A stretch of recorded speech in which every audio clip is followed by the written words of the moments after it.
do your microphone too. I forgot about that. And do your best to keep it like around by your face like this if you can. And another thing too, like don't pull it back like this because it'll fall off. Okay, is this right? Yeah, it's like that should be good. Okay.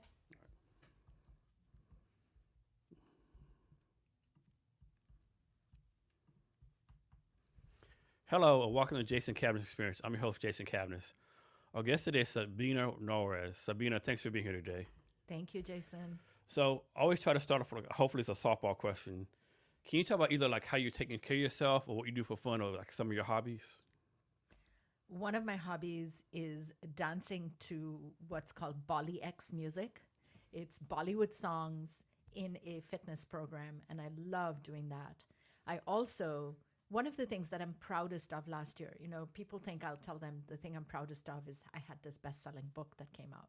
But actually what I'm proudest of is having run my very first marathon. Oh, wow. And that to me is tremendous self-care. I trained for it. It was really wonderful to be by myself, exercising, doing something good for me in beautiful natural surroundings. So I'm guessing you didn't just wake up one day, run 26 miles, right? Can you talk some about like your planning process or your training process? Yes. In fact, for 20 years, I actually fantasized about running, Jason, and I never did. It was always tomorrow, tomorrow, tomorrow, until I hit upon micro habits. And this is a core theme throughout my book on micro habits. Change isn't about a personality transplant. It isn't about waking up one day and running 26 miles. It's physically not possible. I, 3 years ago, couldn't even run a mile, not even a mile. And so I decided that I was only going to increase it by 1/10 of a mile every 3 weeks. So I would run 1.1 miles. So after that, how did you keep from like going past that, right? Because that's not a lot of time, not a lot of distance and for 3 weeks. Like that has to have a lot of patience, a lot of discipline. It does. In fact, we say it takes discipline to increase things. It actually takes discipline to keep things really small. And the reason for that is because for 20 years I did that. That whole fantasy of this is going to work, this is going to happen if I go big. The only way to overachieve is to underachieve. And because I had seen how it went the other way, we're here in January with fresh New Year's resolutions still for people. Most people don't keep them anymore because we know that they don't work. So the way to make it work is to think so tiny, so ridiculously small that you are guaranteed success. But how do you like give yourself positive engagement when your progress is so slow though? One of the things I talk about also in my book is something called a yes list. So the yes list is basically keeping track of every day, did you do the thing or not? Did you do the micro habit or not? So it's simply a yes, no, yes, no. And those yeses, in a strange way, we have not progressed beyond kindergarten psychologically. It's like getting that little gold star. And so I gave myself that gold star. Every day it felt good that I had achieved this. Today, my new micro habit is meditation. Mm-hmm. I haven't been able to get to a significant period, but I can honestly tell you I have a daily meditation practice. You know how long my meditation practice is? I'm going to say 10 seconds, basically you just said. Go even smaller. What? Yes. It is 1 inhale and 1 exhale. Okay. But I do it every day. And you know what? I feel fantastic. And there are certain days where I will do 10 inhales and exhales. So naturally, it will over time increase, but it feels great to even take that one breath and say, I'm investing in myself. So it's all the story you tell yourself that you're investing in yourself. So a marathon of one and done, you're going to do some more? Some more. My next one is on May 4th. Where was the first one at? This was it's called The Light at the End of Tunnel. End of the tunnel. It starts in Snoqualmie Pass in Washington and ends in North Bend. And it's an old railroad trail on a 90-degree day. That was my first marathon. You're going to do the Seattle one? I think that's one like in the middle of the winter, isn't it? Yeah. The Seattle one, like 20 degrees and snow and stuff. Well, let me first tackle the one in May, which hopefully will be better weather, and then we'll see. So what did you learn about yourself doing the marathon training? That it is possible. Mm-hmm. I found that I left with much greater confidence, not the confidence that's full of swagger, but an inner knowing that I can do something when I set my mind to it. And of course, as long as my body physically allows me to do it. It also was a lot of learning about that investing in yourself, investing in your care pays off in dividends. Last thing I would say is I really didn't, I wasn't attached to the time, how fast I do this. In fact, I had to do the early start so I could actually finish before they shut the course. And I was also okay if on the day of the race I wasn't able to race. For me, it truly became, I learned for the first time in my body about the journey rather than the destination. Did you have to overcome any training injuries or anything like that? Any what? Any training injuries? Yes, I did. Okay. I had an injury, but that was when during my first half marathon. Okay. Right before that, I had a tendon injury, which took me out of training for 3 weeks. And that required patience to not, I felt slightly better. And I knew if my physical therapist said, if you do not do it too quickly, you will fail. So this has all been an exercise in patience and learning about that. So the Bollywood dance, is that something like you go to like a Bollywood club somewhere, you dancing, or is like just in your house? It's on Zoom. On Zoom, okay. So the instructor has people from all over, and she's modeling it as we do it. Yeah. And so Bollywood, I could be wrong, but doesn't Bollywood actually make more movies than Hollywood or something like that? I believe so. Yes, Okay. I think it's one of the biggest movie industries. Yeah. And most of the movies are musicals. So Okay. there's lots of songs. Lots of songs, yeah. Any big time Bollywood stars that people will know about? You know, I don't follow much about Okay. Bollywood outside of the music myself. Okay. All right. So you just wrote a book. Is it the first book you written? Yes. So what made you write a book? One of the reasons I wrote the book, I'll give you the official answer and then the unofficial answer. The official answer is I coach CEOs for a living. As I coach them, I interview about a dozen people around them. What do you think about this person? What's it like working with them? Over the years, over 25 years, I have collected 12,000 pages of data, which is all feedback people have about their bosses. And my husband said, you should write a book. And I thought, do I write a book? Do I do a PhD? What should I do with it? That's one of the reasons I wrote the book. To also democratize coaching, executive coaching is the domain of the rarefied air of the senior most people in an organization. This is coaching in a book. The unofficial reason is a deeply personal story. For about the first 10 years when I managed people, people told me I was the best manager they had ever had. And then when I was coming back from parental leave after having my first kid, the very first morning before I go to work, my assistant Lori calls me with a frantic tone in her voice. Where are you? Steve expects you in 30 minutes. Lori starts to read me the memo I'm supposed to discuss with Steve Ballmer, the CEO of Microsoft, as I'm hitting warp speed on 520 getting to campus. That set the pace and tone for my return to work. Inbox overflowing, calendar packed, infant at home, no sleep, no peace, no patience. So overnight, Jason, I morphed from being the best boss ever to snippy and short. 5'3" short still, but now also short-tempered, micromanaging, getting into all the details, not giving people detailed instructions, losing my temper. And the worst part was I thought I was being efficient. Until finally a colleague says, you know, Zach is crying in his office because of something you said. And that was such a major moment for me. In addition to apologizing to Zach, when I apologized, his eyes filled with tears, and I realized this is what I want, to treat people with humanity. How did I get here from being caring and nurturing to somebody people are afraid of and don't like? Same person responding to pressure. This led to a stunning realization for me that it is not power that corrupts us, but pressure. Under pressure, we can go from very quickly from best boss ever to boss from hell. Power then insulates us and isolates us so we don't recognize the effect our pressure-filled actions are having on other people. I kind of have a story that goes along with that, right? So I was in the Army, had a guy that worked for me at Marcus Williams. He worked for me in Italy, Fort Lewis, Washington, whatever. So he knew me for all right. And so new job, we're getting ready to deploy Afghanistan. And I had Marcus, he was a warrant officer then, and 3 lieutenants worked for me, right? And I'm in my office, and Marcus came in, while CW2 Williams came in. Hey, sir, can I talk to you? Yeah, what's up? What's up? Hey, guy. He's like, sir, we like those lieutenants in the crowd. Like, what do you mean they're crying? Yeah, they're in there crying because like you too hard. I'm like, am I being too hard, sir? I know how to handle you. I've known you all my life. I mean, all my military career, but they're new and you're destroying them. Yes. I'm like, oh shit.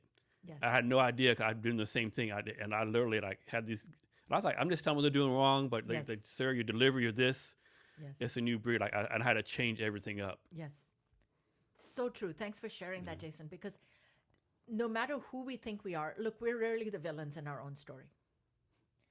But power creates this. It's like it's a distortion. It's like a broken volume knob. Everything we're saying downward sounds more dire, more urgent, coming straight at us. And by the way, everything that goes upward is muted. You know, so when an employee is saying, yeah, no, that's fine, thank you for the feedback, what they mean is I've started a secret group chat about your management habits. They're not telling you. So it's a great thing that you had Marcus, who was comfortable enough to share that with you. Yeah. Yeah. So let's go to coaching real fast, right? Do you have to have some kind of certification to be a coach? You don't have to. There is an organization, International Coaches Federation, that has a certification process run by many, many, many organizations.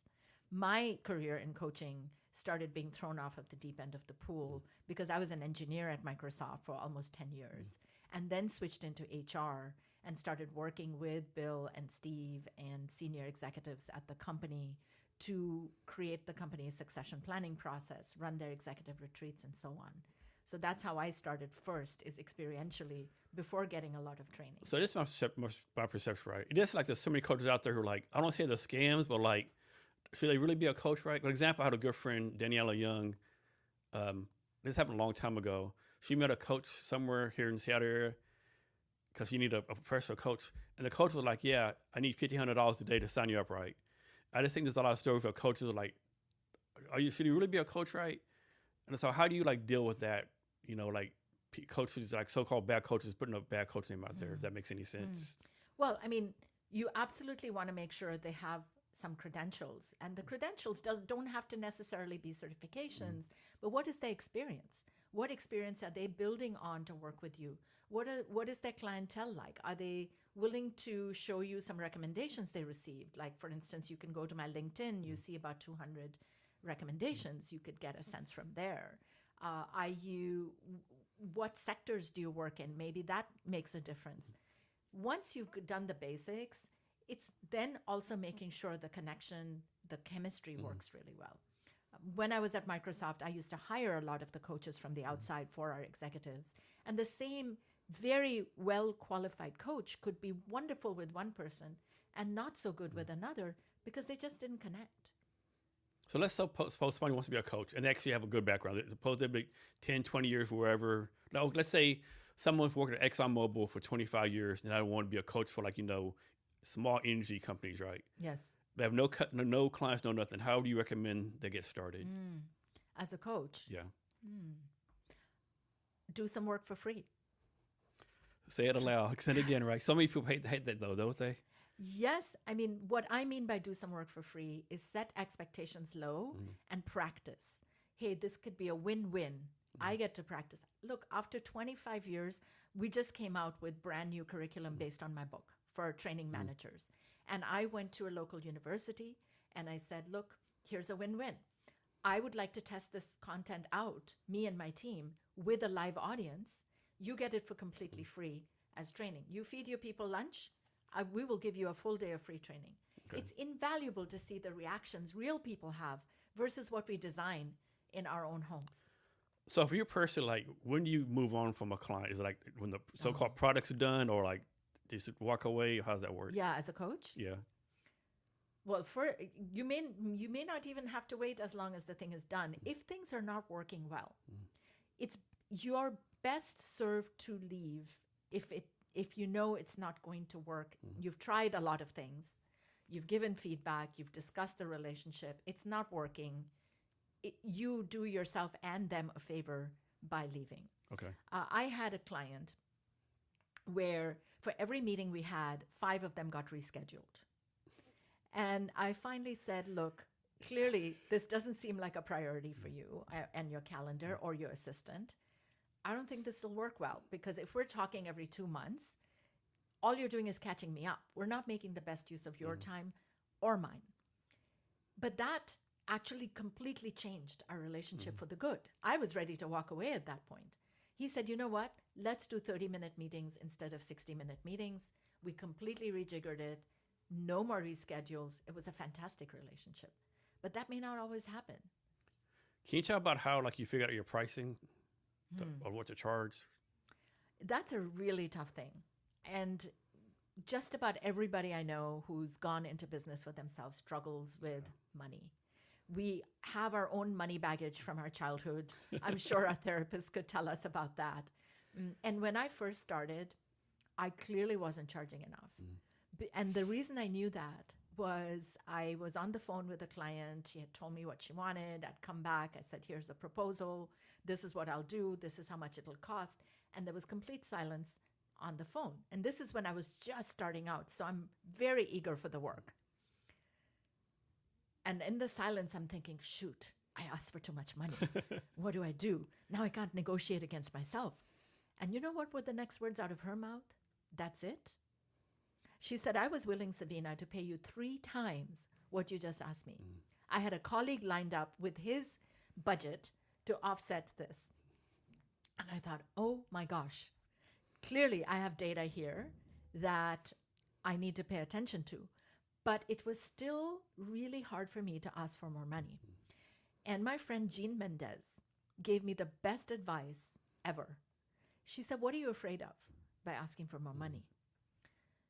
And I said, well, I really want my clients to be happy with me. I want to do great work. And what if I ask for a lot of money and then somehow don't do a good job? That's always my fear. Is that your fear too? That's always my fear too. Yeah. And so then I'm like, then what's going to happen? We paid you how much to do what? And here's what Jean said, Sabina, you double your rates. And if they're not happy with the work, you give them a 50% discount. So then it's a no-lose situation. You've got, and of course, I've never had to face that situation, but it allowed me mentally to release this hold that the money issue had in my mind.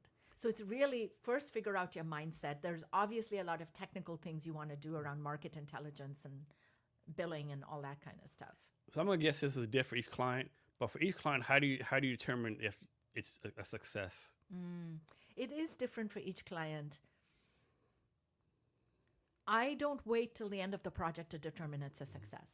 Every single coaching meeting, even the very first one we have, where I'm mainly just asking them questions to get smarter on them, I end every meeting with, what stood out for you in this meeting? And that gives me a lot of data by having a deliberate, short, open-ended question of what's standing out for them. And often that's humbling, because if I ever have a desire to hear, oh, you were so smart. No, that's not what's coming out. It's them saying, I feel smarter. They leave feeling smarter and more equipped to shift something, to do something differently. Then I know it's successful. Are certain months like more busy for you? Yes.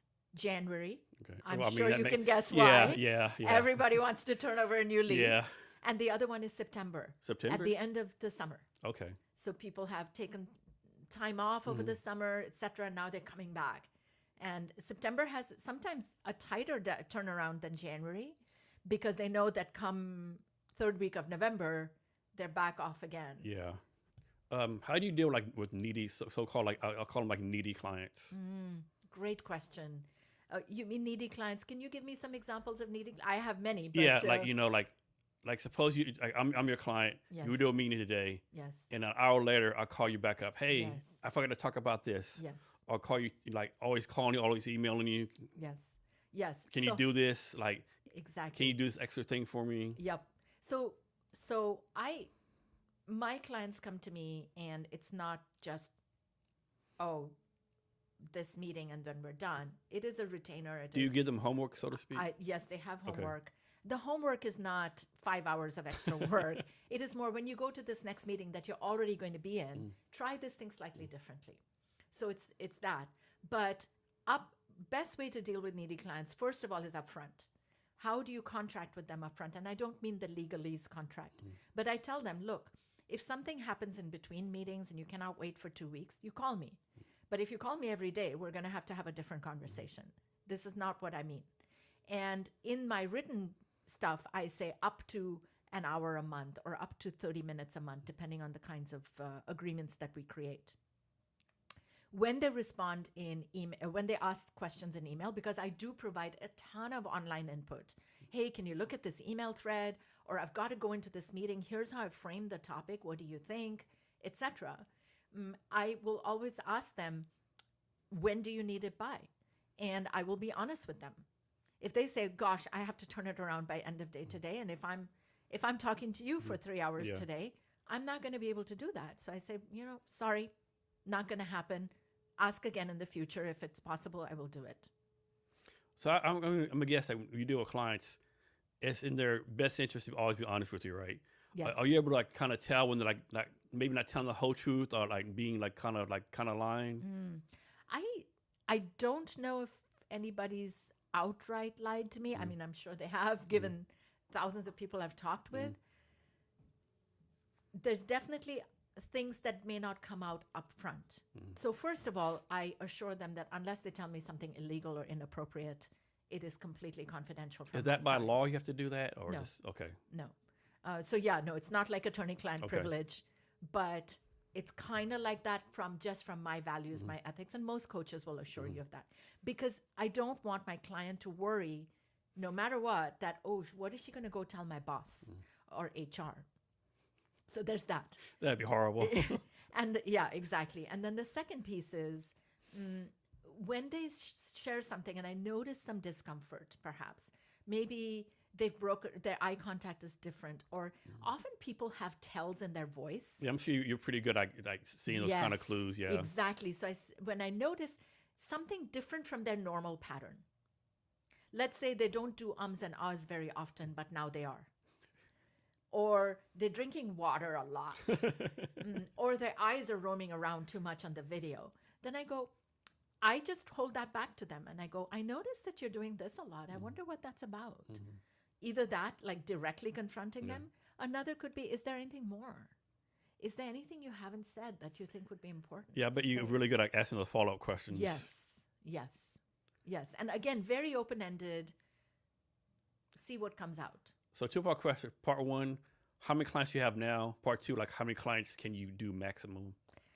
Ooh, I wish I could tell you off the top of my head how many. I don't count on a regular basis. But, I used to coach, again, when I first started, a very large number. My colleagues told me it was about 3 times the number of people they coached. I just had a high bandwidth and a high hunger for saying yes to just about everybody who came along. And that would be like maybe 50, 60 one-on-one, plus doing workshops and talks. Now I do workshops, talks, I don't know, maybe 20-ish. Okay. I'm very picky about who I say no to more people than I say yes to. And what's your coaching niche? Who do you actually coach? I coach CEOs. Does it matter what the company is or company size or anything? No, so it's more positional. They could be a university president. They could be a CEO of Fortune 50. They could be a CEO of a Series B startup. They could be the head of a research lab. Essentially, people where the buck stops with them. Now, of course, there's always a board or some sort of steering committee, whatever they're reporting up to, but they are at the top of the organization. It's a pretty dangerous position to be in, and it's a very lonely position to be in. Can you talk about the importance? I think one thing a lot of people they get up higher in a position, they're like, oh, I don't need a coach anymore. Can you talk about the importance of actually needing a coach more the higher up you get? Absolutely. My experience with clients is that I have not seen that. I've seen the reverse. The higher up I get, the more I need a coach, because there are fewer people who are agendaless in telling me the truth, helping me, or where I can play a sounding board against them or get direct feedback. So I find the reverse is true. The higher you go, the more you need somebody you can trust and who gets it, who gets that space. Can you tell us that maybe this might be the wrong word it says, what's something like the craziest or weirdest industry that you dealt with? Like, I don't know, CEO of a marijuana company or CEO of, I don't know, like, something off the wall. Well, there was a CEO of a marijuana company, but for just the exploratory call, they canceled twice. And I thought, okay, I think we're done. Yeah. this That's an indicator, yeah. That's an indicator. I really don't want to waste my time. There was a company, I wasn't working with the CEO, but I was working with the senior executives. There was a company that was converting wastewater, so poop water, into usable water. Okay. So that was just a really... Yeah. Like, how do you even market that? Right? It was fascinating. Yeah. So next, my perception again, it's like so many people out there believe they're good bosses, but they're not. Why do so many people believe they're a good boss, but in reality they're not? I actually, first of all, don't even think there's anything such as a good boss or a bad boss. It's not a binary. We are all good and bad bosses, just like we're all good and bad human beings inside us, depending on the pressures we're under, the environment that's shaping us. Why do most of us believe that?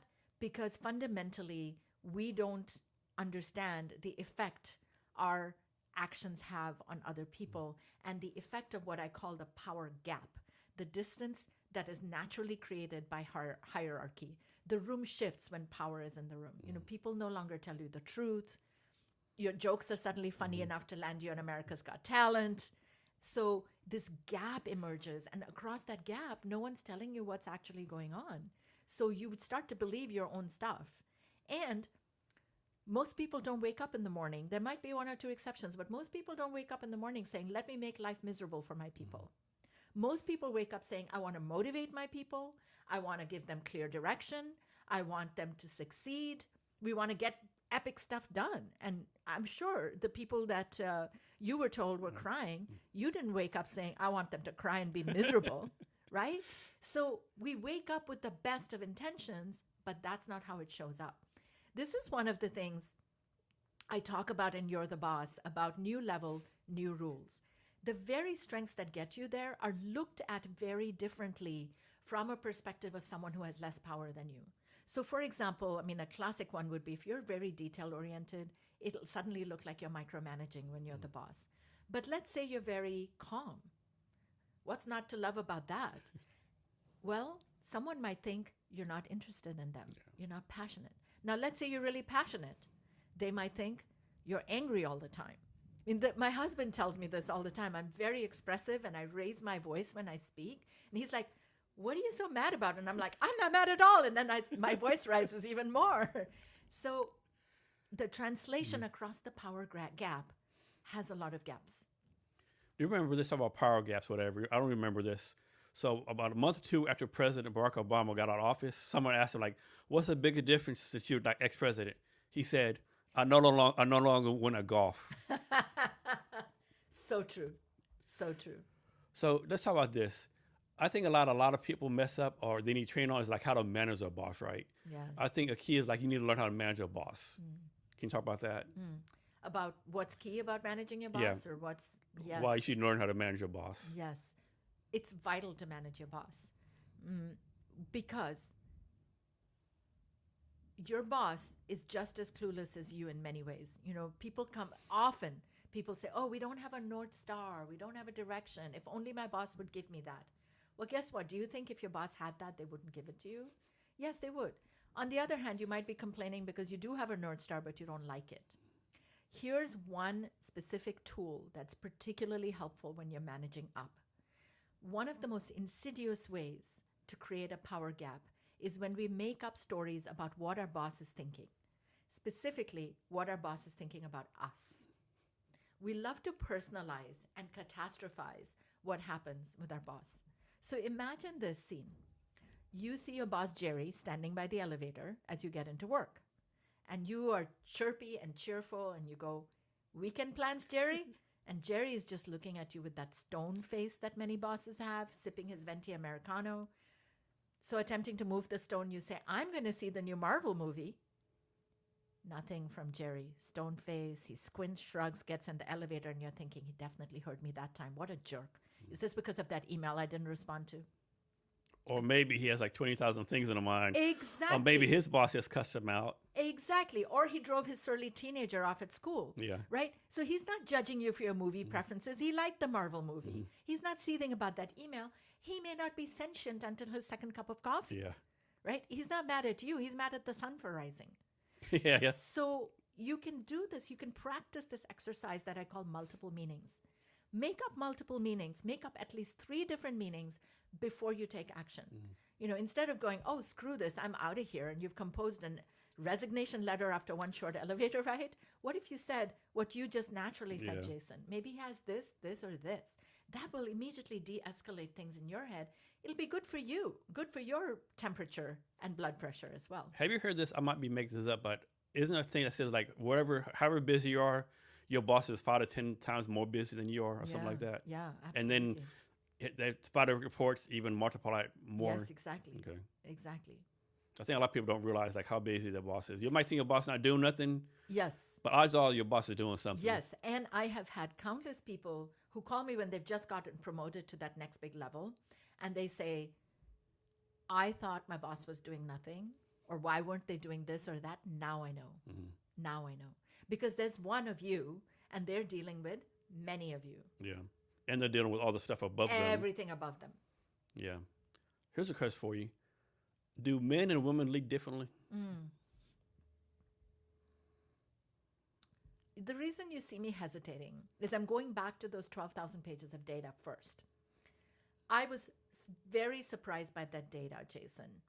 I thought surely there's going to be a gender difference in the data that I've collected, and I did not see that. So there were equal number of men and women on the most common negatives and positives about when things were going well and when things were not going well with people's bosses. There was one difference that was somewhat appreciable.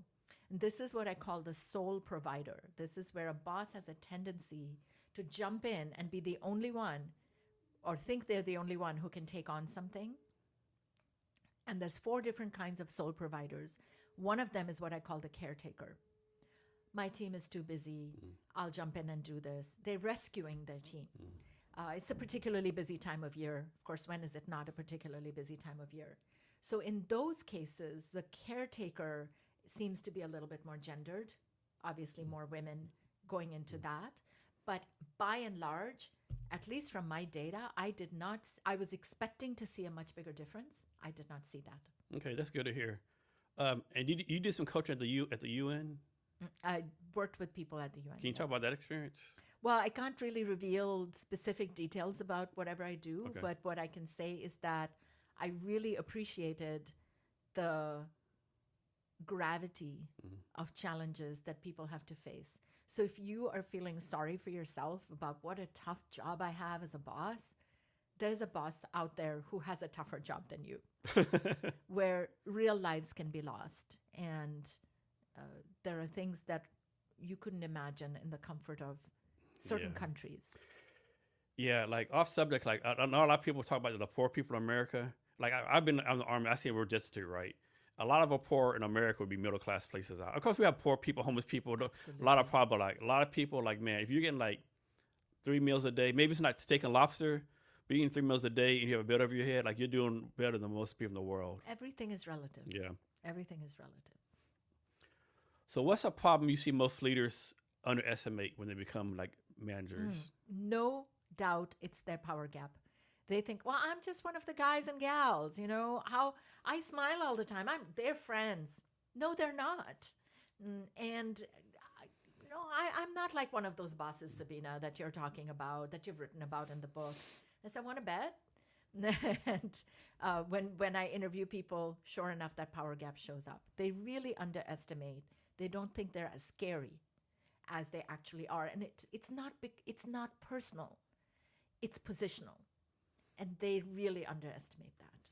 Do you think it's because like the boss doesn't change, or because the people they used to work with expect them like do still hang out, still give them favors? Is it because like the employees don't see their friend as being? They say, "Oh, Jason's still my friend. He's not the boss." They said, "Oh, if Jason's the boss, I need to change that dynamic." Yes, I think the minute Jason's title changes, Jason becomes scarier. no matter how long you've known each other. I mean, you have someone give you that feedback. He's said he's known you his entire career. That, how many people have that? Yeah. It's very rare. The room does shift once your title shifts. Why? Because now they're dependent on you. They're dependent on you for things they don't want to lose. Promotions, pay raises, time off. Or their very jobs. Yeah. Or the office they get, or the computer when it's time for a new computer. Training. Anything and everything, right? They're beholden to you. And that's Yeah. Can you talk more about this power gap you just mentioned? So power gap, as I said, opens up with this hierarchy difference. And one of the power gaps is when we make up that singular story, which is directed at us and catastrophized. That's one of the power gaps. There are many other power gaps where it's difficult to read somebody across that power divide. It's communication.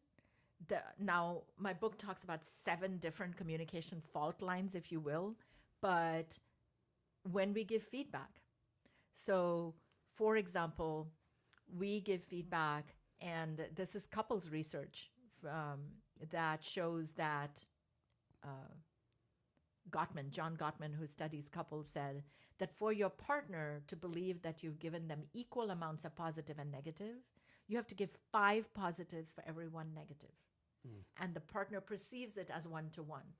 Now, there isn't an equivalent bosses research, but I'm willing to bet it's about that ratio as well. So I think a lot of bosses mess up with, they're like, okay, they treat everyone the same, right? Either they kick him in the butt or they praise him. Of course, most people know you gotta maybe praise Jason, maybe kick Sabina in the butt. Yeah. But how should our boss learn to know like how to treat each person, right? Because it takes time, right? Yes, it takes time, and you can shortcut it. One of the tools I use is called a mapping tool. And this is a plain English map. It gives the coordinates of you. It's like a user manual.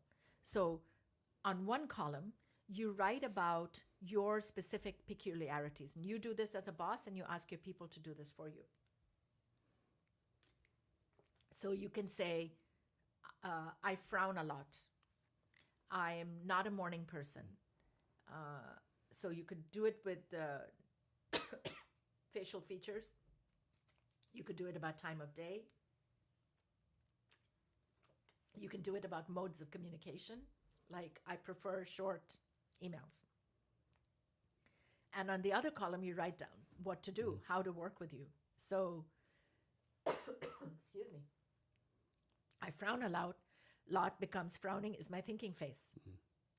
It's not you. I'm not mad at you. I'm thinking. And it's actually a good thing when I'm frowning. It means you've said something that's really given me pause to think and process. I'm not a morning person. Don't schedule meetings with me before 10 a.m. Yeah, it might not be good for you. Exactly. It's like Jerry at the elevator with the stone face, right? So short emails. Perhaps I have dyslexia or some other reason why I prefer shorter emails, or longer messages give me everything at once.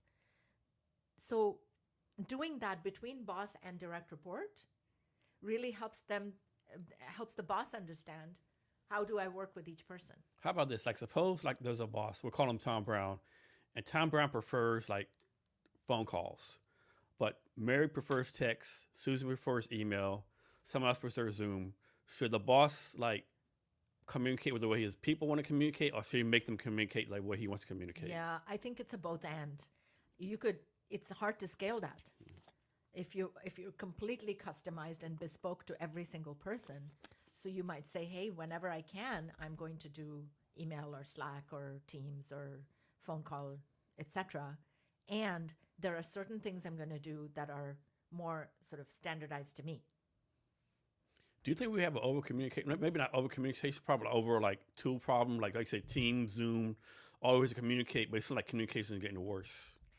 I think by having so many tools at our fingertips, we use even fewer of them. And there's Instagram DMs, Yes, Facebook, exactly, FaceTime. Exactly. And every day it seems like someone just told me, hey, instead of WhatsApp, could you get on Signals? Because Oh yeah, I forgot about Signal. Yeah. Yes. So how many more am I going to add like, to it? Who's calling me? Like, like what is like this ain't 1980? What are you doing calling me? Exactly right. Exactly right. And I think we get careless in our communication when we're scattered so many ways, as opposed to thinking, what is the core message? How can new leaders like deal with the pressure that you talk about in your book? Like in your book, you talk about pressure, leaders having pressure. Can you talk about how they can best deal with that pressure? One of the first things to do when you're under pressure is do nothing. What I mean by doing nothing is a practice called blank space, which is taking 2 hours a week and unplugging, stepping away from your office, potentially stepping away from your home, and not reading, not talking, just being instead of doing. This is when we are under pressure, we think we're stuck, we're trapped. I don't know what to do in this situation. Well, often the answer is right there, but there's so much noise that the signal is not coming through. Research shows that our best insights come when? In the shower, exercising, commuting. These are all effectively blank space times when we allow our brain some quiet time. So I have a very, very specific practice that I encourage my clients to follow called blank space for that reason. And that really helps manage pressure because also it puts things in perspective. All these things that I'm getting stressed out about at 3 a.m. are not that stressful when I step back and think about the bigger picture. Yeah, that's one thing I try to do at least once a week where like, everybody does podcasts, whatever. I try to once a week for 30 minutes just have nothing on. Oh, that's beautiful. And just like the mind come, I guess many ideas like that. That's great. Yeah. I wish more people did that. Yeah. So 2 scenarios. There's like 2 new bosses, right? One new boss, he's going in and everything's unicorns and rainbows. The other boss, he's jumping in the leadership role and it's like the house is on fire. It's crisis mode. What's a better situation to be a new leader in, the crisis or like unicorns and rainbows? Neither. Yes. Unless they are both real. Of course, there are times where you have to be in one or the other if they're completely true. But again, rarely is the world that black and white. So I think there's a reason the term toxic positivity was coined for that unicorn and rainbow person, because everybody can see through that. So what if you did and? Kind of like A Tale of Two Cities by Charles Dickens. It's the best of times, it's the worst of times. Here's what's happening. Here's what I'm worried about, and here's what I'm excited about. What are some signs that a leader is becoming ineffective? Well, the last chapter of my book has something called 360 yourself, as in look at yourself in a 360-degree fashion. And has 42 questions. Those questions will give you indicators, red flags of areas that you've gone off the rails, perhaps. Now, if you don't have time to take 42 questions, think about these 3. Does anyone ever disagree with you? If the answer is no, you're in trouble. Are you the only one who comes up with ideas? If the answer is yes, you're in trouble. Are you working harder than everybody else? If the answer is yes, you're in trouble. More time in the Army, this colleague of mine, he was complaining. We had like a meeting with our boss, and he said, like, man, people keep on bringing my problems to me, and the colonel said, I'll tell you what, Captain, the time they stop bringing problems to you is the time you're no longer a leader. Exactly. Yeah. Exactly. There's that saying, bring me solutions, don't bring me problems. Yeah. I think that's very problematic, actually. Yeah, I do too, yeah. Yeah. Like a leader, you're supposed to solve problems, not Yes. get solutions. Yes. And do you want to wait till the problem is solved? Or do you want them? Now, there's a distinction between bringing problems and complaining and whining. Yeah. But as long as it's done responsibly, accountably, you want to know. And they may not be the right person to solve the problem. Yeah, that's a but good point. they are in the best position to notice the problem. So what are some traits, what are some ways that people get promoted, but then later on it's like kind of like a bad thing, if that makes any sense? So like they get promoted for one reason, but then that kind of causes them to fail. What's it called, the Peter Principle or something like that? Yeah. For me, it is more when you get promoted, actually, it can be the most dangerous time in your career. And that's because, of course, you should celebrate, and you all cannot see this, but Jason has lots of liquid excuses or aids to celebrate. So great. But once that bottle is drained of celebration, what you might notice is people are seeing things differently than you are. And if you don't notice that, that's when things go off the rails. That whole sort of attention to detail becoming micromanaging, being very people-oriented. Now you're not making decisions fast enough. So it's a whole different pace. It's a whole different perch. And you need to understand that, or you're going to go off the rails. So how do you personally continue to professionally develop yourself to make sure you're the best coach you can be? I do formal professional development usually at least once a year. I have a very robust network of colleagues, and we give each other feedback. We go to each other for advice. I read nonstop. So many ways in which I'm learning. And also, more than just my profession and my craft, it's about learning the worlds of my clients. Of course, everybody's thinking about AI now, and how does that shape leadership, and what does it mean to manage humans? What does it mean to manage agents in this moment of time that we find ourselves in? More than that, you had asked before, what are some of the craziest fields my clients had worked in? I grew up in tech at Microsoft, but when I work with many non-tech clients, I will often try to, I ask them, what is an iconic book in your field? And I will read that book. So, for example, with the Gates Foundation, I read I forget the exact name, but something like the Journals of the Poor. And somebody had studied how people in Bangladesh, India, and I believe there were a couple of other countries who were really poor, less than $1 a day, how they were tracking their money and managing their money. It's a fascinating whole different field. So I try to read up on my clients' fields as well, because it expands my horizons on the world that they're living in. What's the next book you think you're going to read?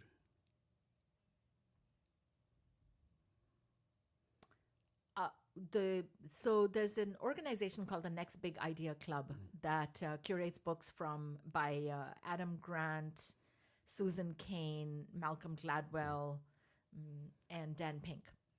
And they had put You're the Boss, my book, as one of the top 11 leadership books of 2025. I have looked at the other books that were on the list, and those are on my list to read. And then they also had another list, which was the top nonfiction books of the year, something along those lines. And I've ordered those as well. Can you talk about how can people deal with imposter syndrome? Imposter syndrome is one of those things that we all sort of instantly believe we know what that means. And what I've found in working with people is everybody has their own flavor of imposter syndrome. So the first thing to understand is, where is that imposter syndrome coming from? What are the situations, circumstances, people that trigger that imposter syndrome in you? That's the first thing. The second is now to isolate what is the dialogue that's going on in your head. Oh, I'm not enough. Oh, I really don't know what I'm talking about here. Oh, so-and-so is so much better than me. That kind of thing. Because the reality is, as somebody wise once told me, we tend to compare our insides with other people's outsides. Yeah. Right? So let's get that internal dialogue out on a piece of paper. All right. Now, write down the exact opposite of that on the same piece of paper. What does that make you feel like? Now, some people will say, oh, that's kind of liberating. And some people will go, yeah, that doesn't feel real either. That doesn't feel authentic. So we start to work with that. The narrative we tell ourselves is what's going to come, that get manifested. So we've got these two black and white narratives. What's a narrative in between? What might be those multiple meanings you can make from it? Have you ever heard do you know who Suni Lee is? The U.S. Olympic gymnast? No. So this is my story with imposter syndrome. So, you know Simone Biles is, though, right? So best Olympian or whatever. Yes. Olympic gold medal. I think it was the 2020 Olympics. Yes. And right. Simone Biles didn't participate because her mental health issue, right? Correct. And so Suni Lee, her first Olympics, right? And Suni Lee, first time Olympics, she won the best overall gold, best overall, right? She let her put out that for 6 months, she liked to herself, only won because Simone Biles didn't participate, right? Like, I'm really not good enough, that's luck. And people are like, you won. Like, and it took like 6 months and third to determine herself, like, no, you're like, what are you doing, right? You won the gold medal. Yeah. Doesn't matter who was there, not that you won it, right? If she said it kind of destroyed her, because in her mind, like, if Simone would have been there, I would have lost. I would have came in second. Like, you would have came in second. You're still That's second, still right? pretty major. And I'm thinking Yes. like, if someone at this level is like having these kind of troubles, like what hope do the rest of us have? So the thing to know is that imposter syndrome is part of the human condition. And in many ways, not only does imposter syndrome not go away or get less, it exacerbates the higher you go. Yeah, definitely. I've Because learned that on the podcast. right? Yeah. Yes, because the pressure you're under, the microscope you're under, the spotlight you're on, everybody and their brother feels they have a right to judge you. And you're on display all the time. Like before you talk about, I think you talk about every like 5 positive, 1 negative. Like it seems like every one thing that people see you doing well, there's actually 10 things you failed at, right? Exactly. And they don't see that. Exactly. So what's your take on 360 degrees? Are you a pro 360 degree performance reviews, negative? What's your take on those? For a performance review Yeah. perspective, I'm mixed. Okay. And it depends on how it is. It's all in how it's done. So for those of you not familiar with the term 360, it's really getting feedback from a variety of people around you, hence the 360 degrees. Here's the thing. 99% of the people I work with don't know how to give feedback behaviorally. They dole out judgments. Oh, this person's engaged. This person's not engaged. This person's passionate. This person's not passionate. Well, what does that mean? What do I do with engaged, not engaged? Yeah. What am I doing or saying? We did an army one time, and one person friend of mine, Jason's always too quiet. Like, Yes. I'm fucking quiet. Like, I don't talk a lot. Yeah, and what's the impact of that? What does that mean? Like somebody had come up to me once and said, when I was teaching a class, said, "Oh, can I give you some feedback?" I said, "Yes." "You're very passionate." And I'm like, "Okay, and is that a good thing or a bad Yeah, thing?" exactly. Yeah. "Oh, no, it's great." I said, "Okay, so what is it that I'm doing that makes you think I'm passionate?" Yeah. "Well, you speak with your hands a lot and your gestures." "Great, that's now useful for me." Now, why is that a good thing for you? How does that help you? Yeah. It keeps me engaged. So I think if you want 360-degree feedback from people, you're in danger of doing more harm than good if people don't know how to give that feedback in a way that's actionable. And are they usually like anonymous, or you actually know who's doing it? Usually anonymity will get you more. Now, when I work with teams, though, outside of the performance management system, I often have leadership teams give feedback to each other, and I do it non-anonymously, because as a team, you need to learn how to have that level of conversation with each other. To do that, though, you need to build first the foundation of some more psychological safety. It's never 100% safe, but is it safe enough to do something like that? Are there any other like performance management methods out there, like they're kind of new? I use like the one-on-one. Of course, the worst one is like a once a year thing. There's 360. Is there any other kind of methods out there? Well, there's many ways to manage performance. The ones that work best are the more frequently you provide feedback. Yeah. I think instead of it being an event and with a capital P performance, Should almost be management, almost every day, almost right? every day, organic, natural, or at least in your regular one-on-ones, making it a practice, making it a habit to get feedback and give feedback. What's one thing that I did well this week? What's one thing that if I did more of would make me even better? And then turn the table. I think that it becomes part of a natural dialogue as opposed to a corporate mandated event.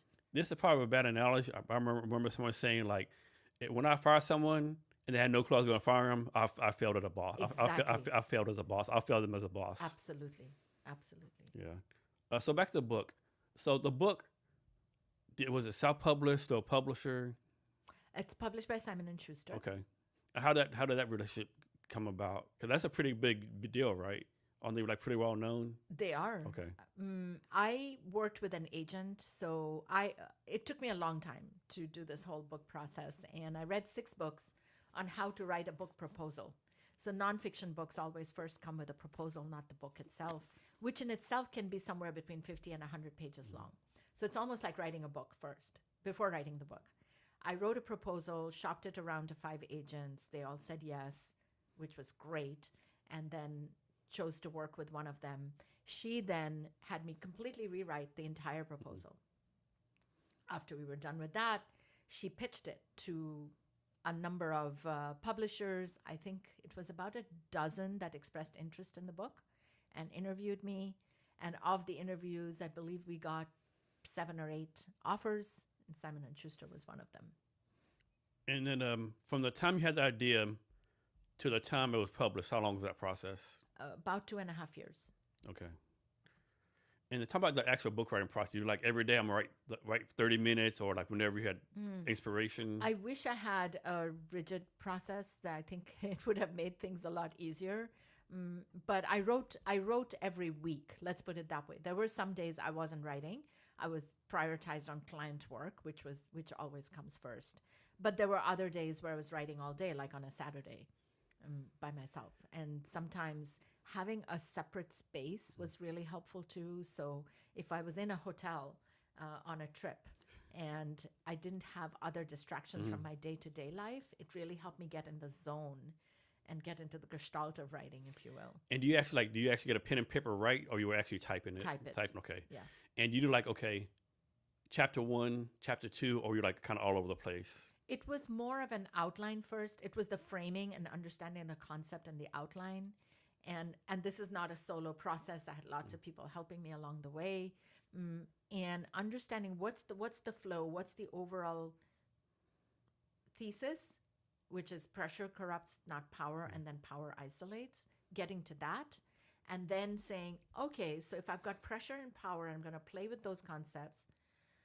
What are the power gaps and what are the pressure pitfalls that I want to talk about, and what are the tools that are associated with each of them? So having that kind of outline, which actually is part of the proposal writing process, and then filling that out. But it wasn't always linear. In fact, chapter 1, the introduction, was rewritten, I want to say probably a dozen times. Okay. And like for the editing process, would you finish a chapter, send it to the editor, or you like send a certain number of pages? No, it's organic. It's back and forth. So what would happen, like I don't know if this happened, but like suppose you sent the editor like 10 pages, and the editor sent it back, you were like, this is completely different what I wrote. You just have a back and forth. You tell the editor like, yeah, I appreciate change, but like is redoing my intent. Yes, absolutely. But for me, it wasn't that hard. I mean, I was working with somebody side by side on the development of the book and the development of the concept. So we were really on the same page all along the way. I'd had over, how many years was it? Probably 15 years of experience working with professional editors before I started writing a book, because I've written 50 plus articles for Harvard Business Review. I've written for Wall Street Journal. I've written for Forbes. So I've had a lot of back and forth with editors in those short form pieces. The difference here was this was a longer process and longer form. Did a publisher putting like pressure on you to finish a book in a certain amount of time? We had a deadline on the contract. So you have a contractual deadline. And I said it's going to closer to the deadline. I did ask for an extension, but not for a huge one. It was okay. Yeah. Can you talk about your book cover? Like how did that come about? Did the publisher like pick an artist for you, a graphic designer? How to talk about the process? Yeah, it's a long process. So the title, the subtitle, and the book cover are all their own process, which it's one of those things. I had no idea, I thought, oh my gosh, just getting the thesis of the book and writing the book is the big thing. Wrong. It takes a lot of work. So the publisher would send me some drafts, and then we would go back and forth. And then I started picking what we call comps, so comparative things that I thought, this is what I like about this book cover, or this is what I like about this other book cover. This is what I don't like about this book cover. So I gave them a lot of ideas of what worked and what didn't work for me, relative to not just Sabina's personality, but more relative to the concept of the book itself. It just so happens that the book cover ultimately ended up reflecting my brand colors on my website. And so it was a beautiful thing. But it took a lot of back and forth and a lot of communication to get at that. And when the book was published, when? March 4th last year, 2025. Okay. And what was like when you first had this idea, what was your goal? What was the intent of you doing the book? At the very, very beginning, so for many years, people have told me, you got to write a book. And of course, a lot of my colleagues were writing books. So at the very beginning, in the early phases, I thought, I need the book as a calling card. So I can say I'm an author and hey, maybe I can raise my rates as a result, etc. Very soon into the writing process, I realized this is nothing to do with being a calling card. This is my life's work. And I've poured my 25 years of my life's work into the book. And it is about actually democratizing leadership. Why should only the people who can work with a coach or who have a subscription to Harvard Business Review or whatever exclusive domain there is learn what leadership is and how to lead? Our times require for people anywhere, everywhere to lead. So how has a publisher have you like market the book and sell the book? It's a partnership. It's not all the publisher. They have thousands, just like you said, a boss is 10 times as busy as you. Publishers are thousands of times busier than a single author. So it's a combination of me working with a PR firm and the publisher's in-house marketing and PR. All of us as a team, we would have weekly team meetings starting about 4 months prior to launch and going 4 months after launch to stay in sync and work on various ways to get the word out. So let's go back to the day you had the idea and today, like looking back, how do I word this? So if you went back to the day you had the idea and where you're at today, would you be like happy where you're at with the book? Would you be satisfied, like kind of disappointed? Where do you be on that? I'm very happy. Okay. Very happy because I think the key thesis landed. And here's the thing. Once you put the book out there, you have no idea what's going to happen to it. How are people going to receive it? How are they going to read it? So yes, there are a lot of outward signs of success with my book. It's a USA Today bestseller. It's on the Next Big Idea book club list of the top books. Globe and Mail made it it's number 3 on their top leadership books of 2025 and so on and so forth. But what really matters to me is how it lands with what I call real people, that is the readers. And what I hear back played from them are very much in sync with how I was thinking about it. More importantly, they tell me what they do with it. An unexpected bonus is when it shifts people in a more fundamental way. It's not just the tools and the practical ideas and the mechanics or even the clever framing and the thesis of the book, but what it does to someone as a human being. I received email from this guy in London. He said, Sabina, you don't know me. My mother is a cleaner.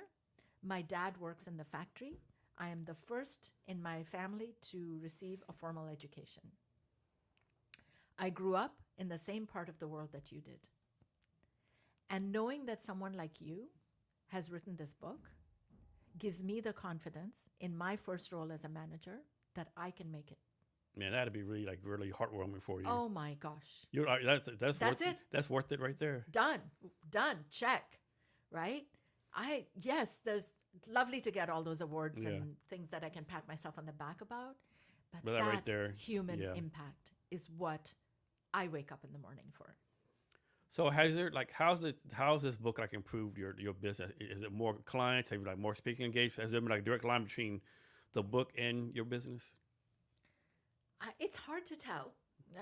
Definitely. And probably too short a time to even tell, right? It is a short time. Probably need to wait 4 or 5 years, right? Yeah, but I have been getting more speaking engagements. I was just spoke on the main stage of, for example, the Society of Women Engineers annual conference. I forget exactly how many, but it's somewhere around 20,000 people attend that conference.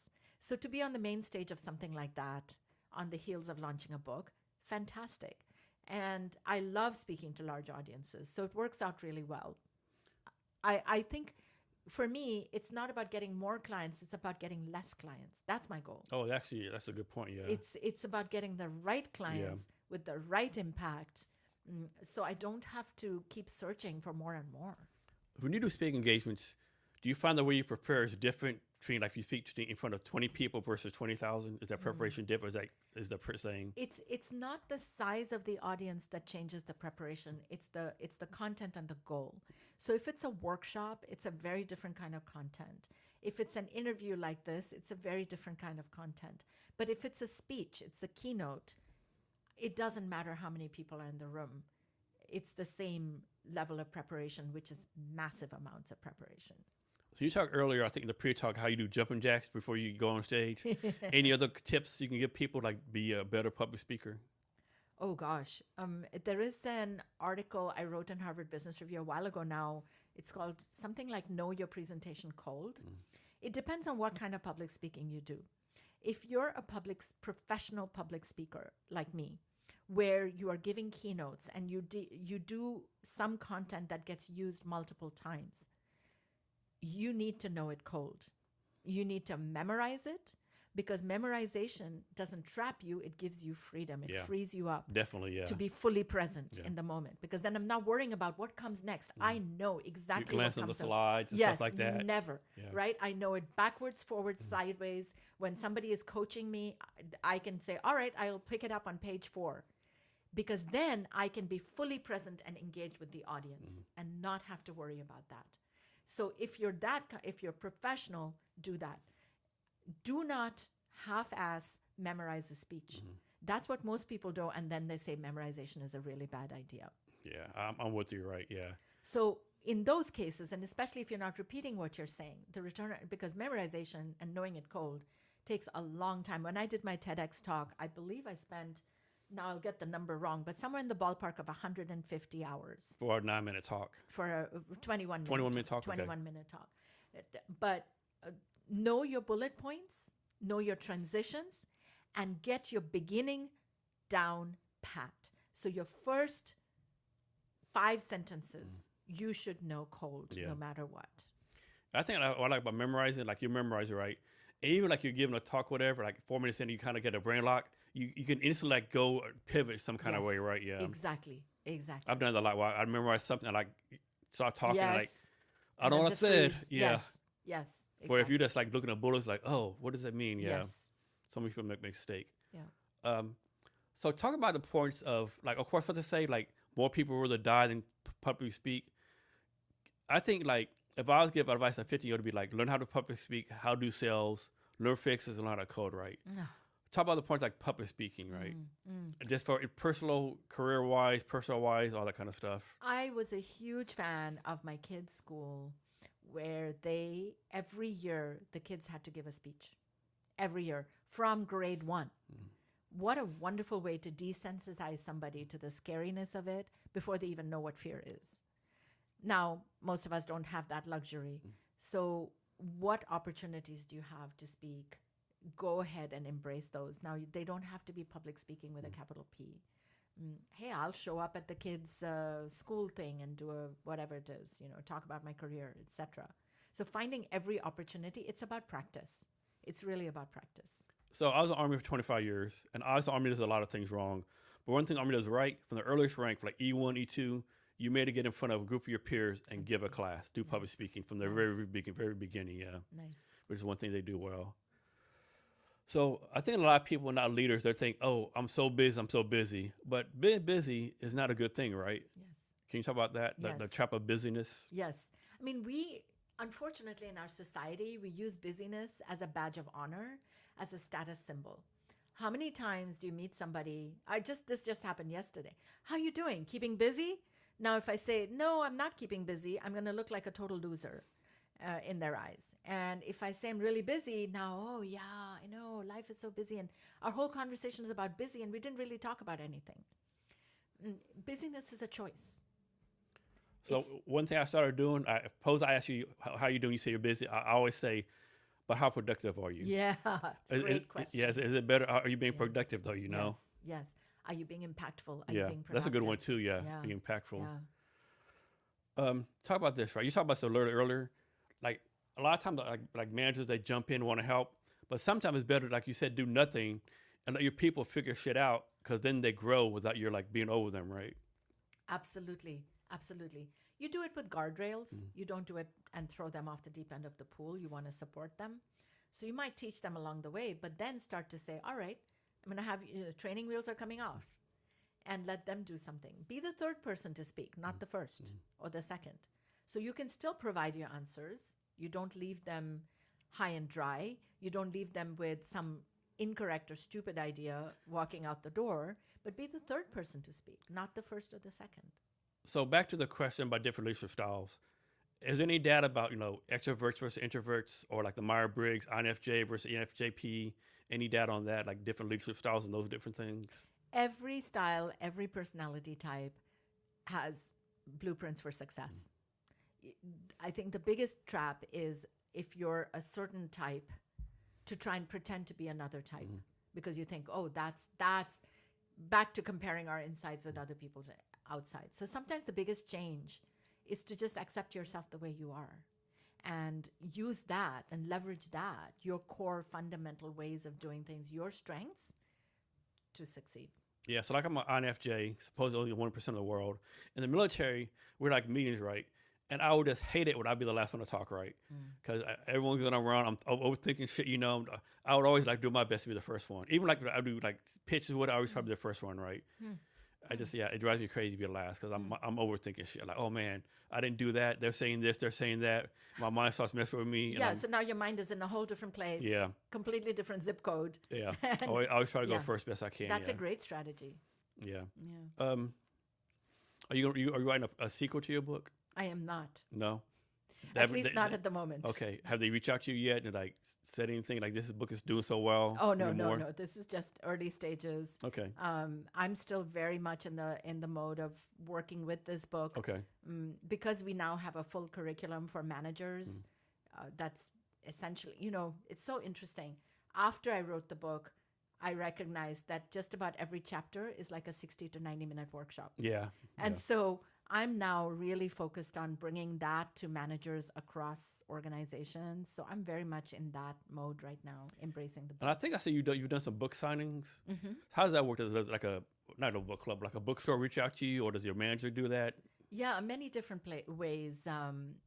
One of the book signings was at the Grace Hopper Conference. So again, a massive conference, tens of thousands of people, and they have a bookstore on site at the conference. Where you do, so they have these author book signings and authors sign their books there. Are you doing anything with I think called SHRM, Society of Human Resources? Yeah, Are you doing anything with them? Okay. I have not done anything with them yet. Okay. SHRM, if you're listening, I'm available. Yeah. So back to the book. So what advice you have for someone who's like thinking about writing a book? Be very clear on why you want to write the book. It's a long process. It's a hard process.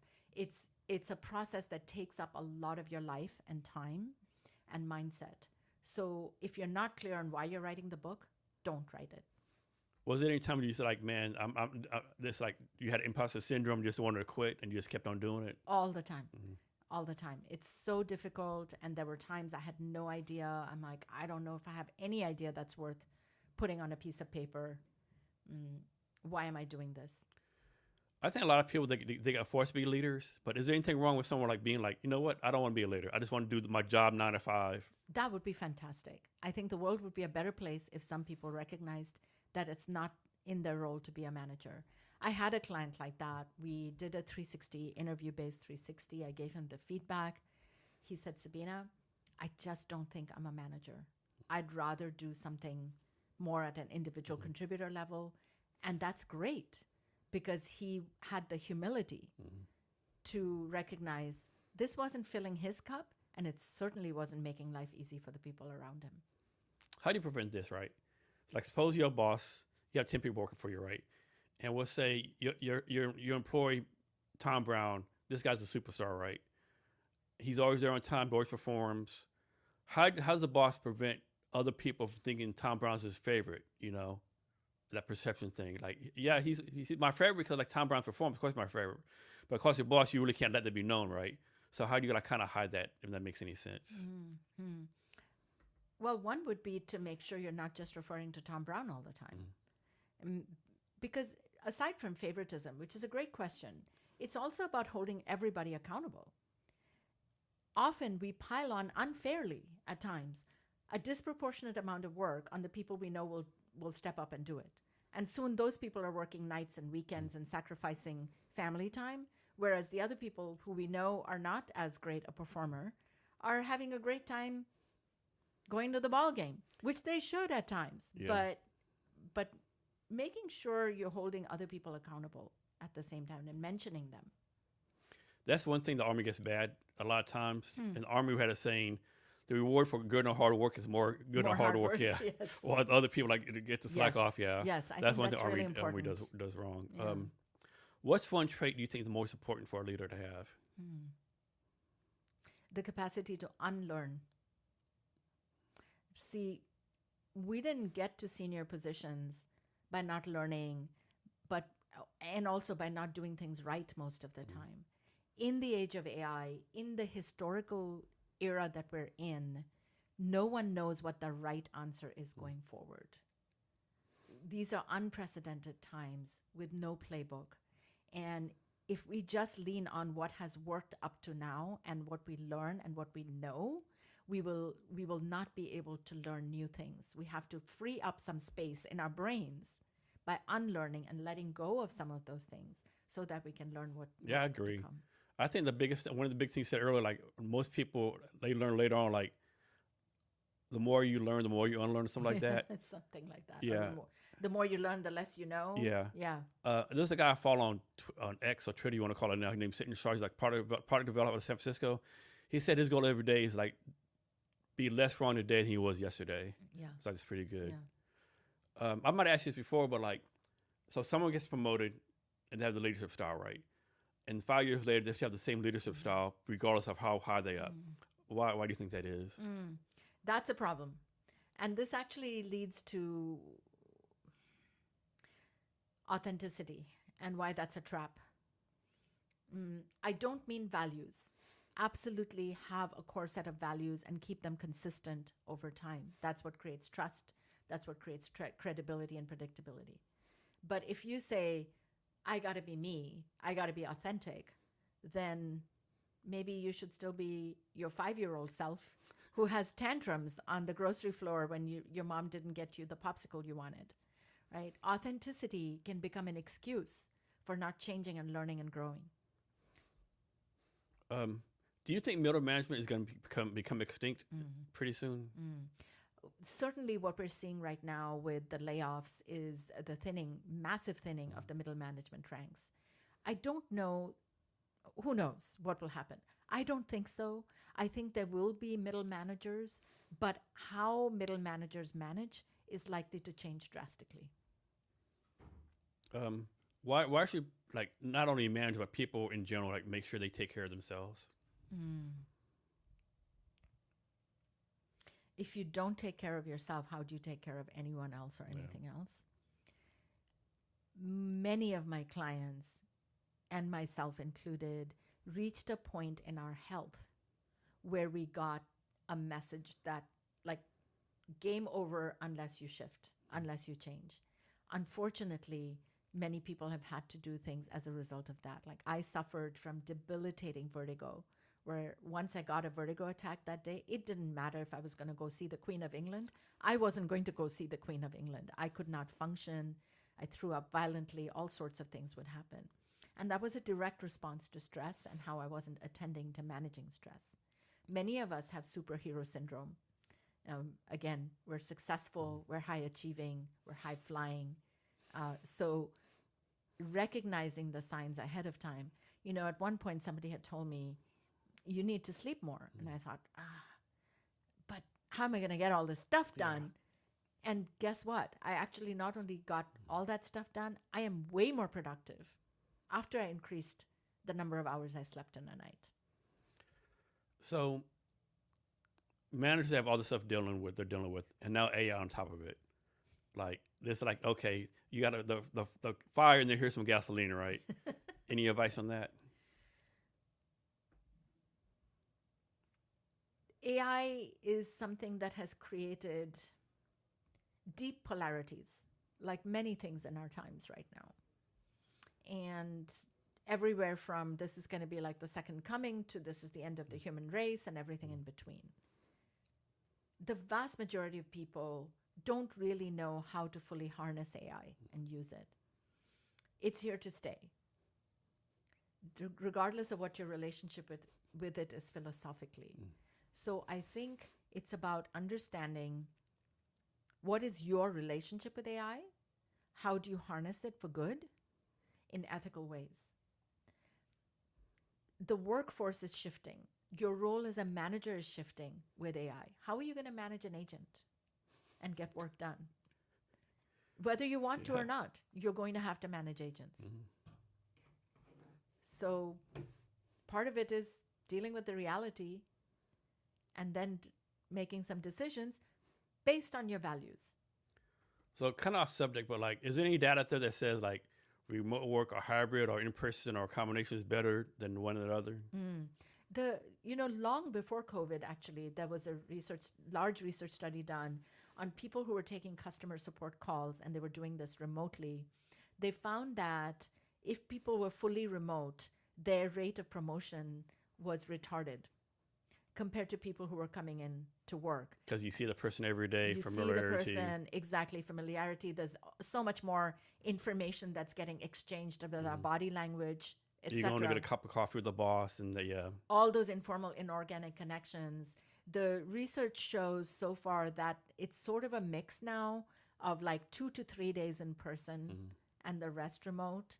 So getting that mix, and which is why so many of these return to office mandates are now saying 2 days a week or 3 days a week where you're going to be at work. I think the way people mess up, they were like, okay, you have to come to office 2 days a week, but pick your 2 days. Yes. I mean, that defeats the purpose, right? Yes. I mean, you have to be completely. there. Pick one day, be here 2 weeks, so you want to say, right? And that is the challenge with many of the early return to office efforts, because people went, I go to work and then it's like crickets around me and I'm sitting on video calls all day. I would be so pissed. Like, Exactly. come to work at Microsoft and be on a Zoom where everyone else is everywhere, you know. I just spent Oh, 2 hours of my day in my commute. I would be hot. Right. Exactly. Yeah. What do you think the future of the work is? Do you think we're going to be fully remote pretty soon?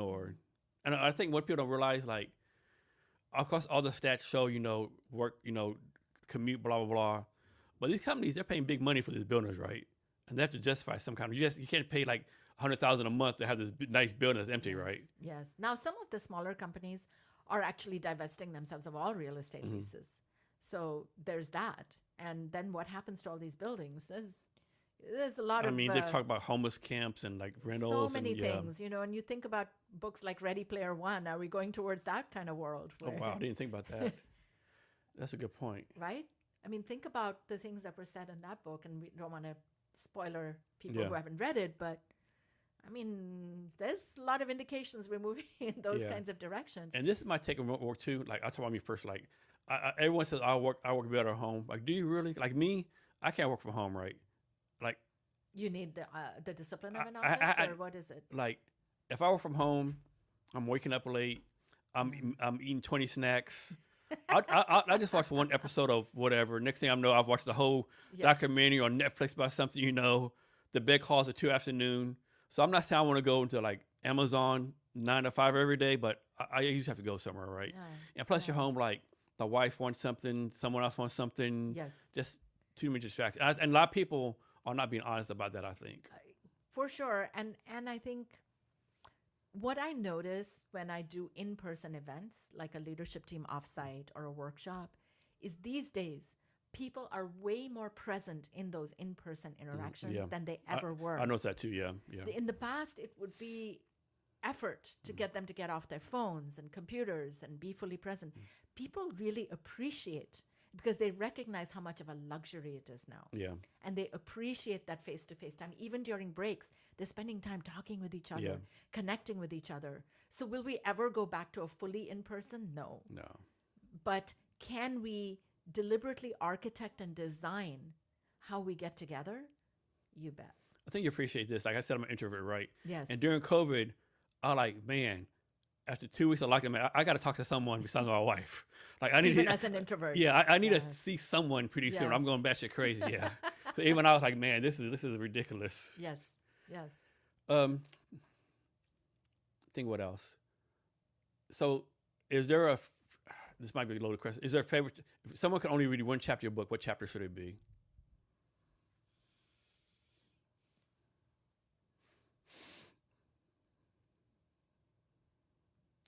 The one chapter I would go to is the chapter on unmet hungers. I tell people, never go to work hungry. Why? Because it's like when you go to the grocery store hungry. What happens for you, Jason? I want that. I want that. I want that. Yes, I want that. Yes, mine are like ketchup, chips, and salted caramels. Those are the things I pick up. We pick up more junk food. When we go to work hungry, and by going to work hungry, I mean hungry for praise, safety, security, relevance, wanting to show up as the smartest person in the room, we also indulge in junk behaviors. Now, it's human nature to crave these reassurances. And when we go to work hungry, it adds more pressure to ourselves and others. It short circuits our relationships. it robs us of joy. So this chapter in the book on unmet hungers helps you identify very quickly what might be some of your unmet hungers. What are the tells? What are the signs that you're fully enrolled in that hunger, as opposed to being more strategic about what you want to do? I'll give you an example of somebody I coached. See, your people know how to play you based on your hungers. This executive really appreciates praise. And that's not hard to come by, at least at face value, when you're in a senior position. So they talked to me about this budget meeting that they needed to have, and I'm going to go in there and read them a riot act because no one's paying attention to the budget. And afterwards I said, how did that go? Oh, we didn't get to the budget. Well, why not?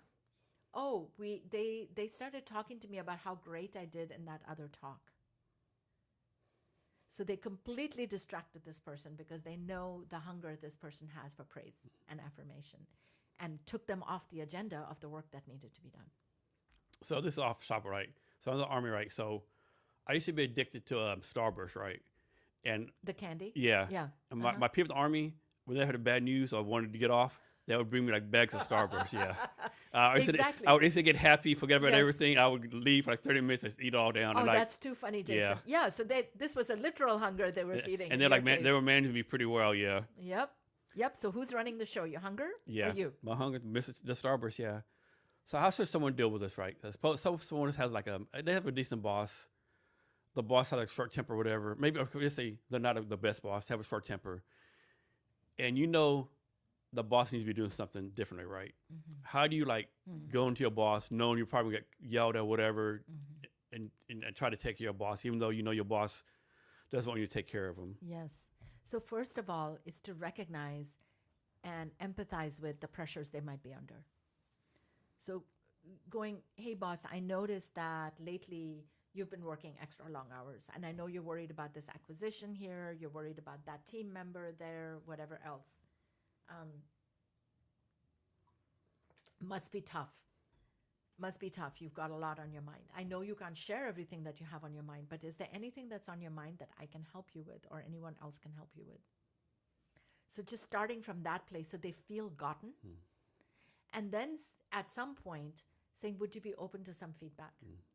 Now, when you're giving feedback upward, notice the data you're getting back. So if they say yes, and then they don't follow through, you have data. Don't go there. If they say yes and say, tell me more, you might go there. So I think setting out little tiny trial balloons of feedback to see if they're open. And then here's the other thing that happens. They're open to the feedback, to listening to it, but they do nothing about it.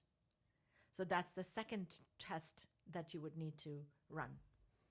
I think one thing I should tell my people, I think I word it different. Basically, I would say, I don't mind you telling me what I'm doing is stupid or wrong, but please don't tell me I'm stupid, right? I think I might have phrased it differently than that. Yes.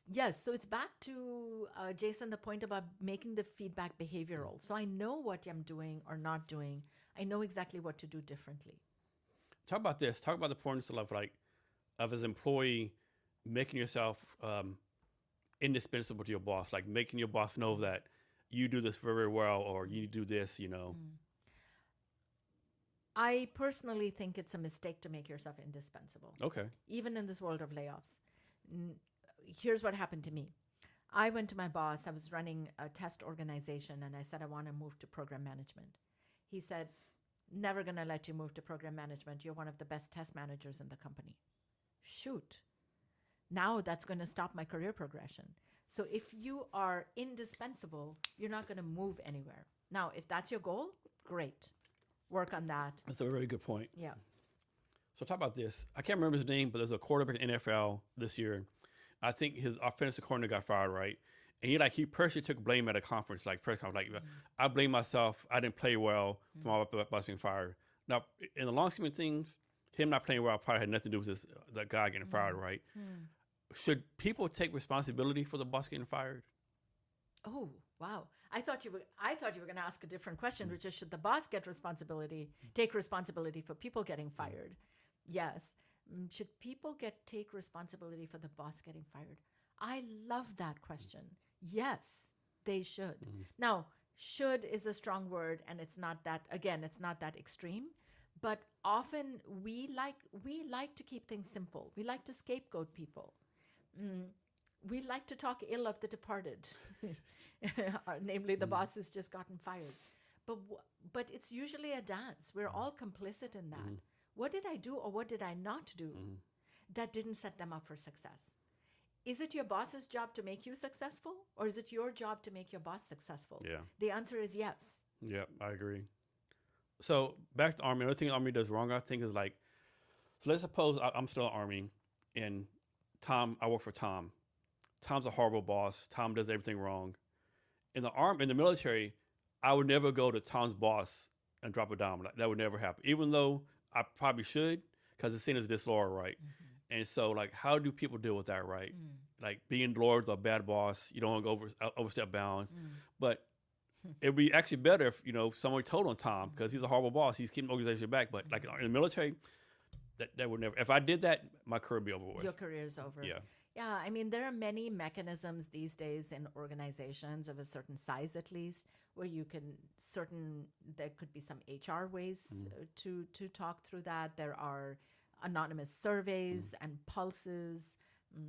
There are ways to raise complaints in whistleblower channels, if you will. So ways like that to provide input is helpful. Now, something really funny happened since this book has come out. 3 people have told me they have anonymously dropped off a copy of the book. I read that. Yeah, that's hilarious. I just thought that was so funny. I'd never imagined that would happen. So there may be some subtle cues, some breadcrumbs you can leave for this boss who's clueless. Yeah. So you work some great organizations, Amazon, Google, UN. Is there an organization out there that you want to work for that you haven't worked for yet? I haven't thought about it that way. You mentioned the Army, the people who work in the armed forces. It fascinates me. I've heard amazing things about the training, the leadership training that people have. I have not worked with them. For me, it's more than an organization. It's who are the people in the organization that I would work with. Okay. It's also important. So from the time someone reaches out to you, like suppose you had an email today from someone, what's the process for like you deciding to work with them? How long does it take? Like someone reaches out today, is the first session like a month from now, 2 months from now, a week from now? Yeah, it all depends on the time of year. Like if it's September, it might take a little longer because, as we said, a lot of people come in that time frame. It's somewhere around a month roughly, but it also depends upon the paperwork that organization and the hoops that we might need to jump through to get established in the system.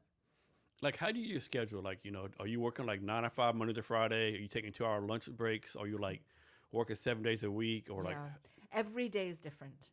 So usually my one-on-one meetings for people I coach individually is Monday, Wednesday, Friday. But that doesn't mean that there aren't exceptions.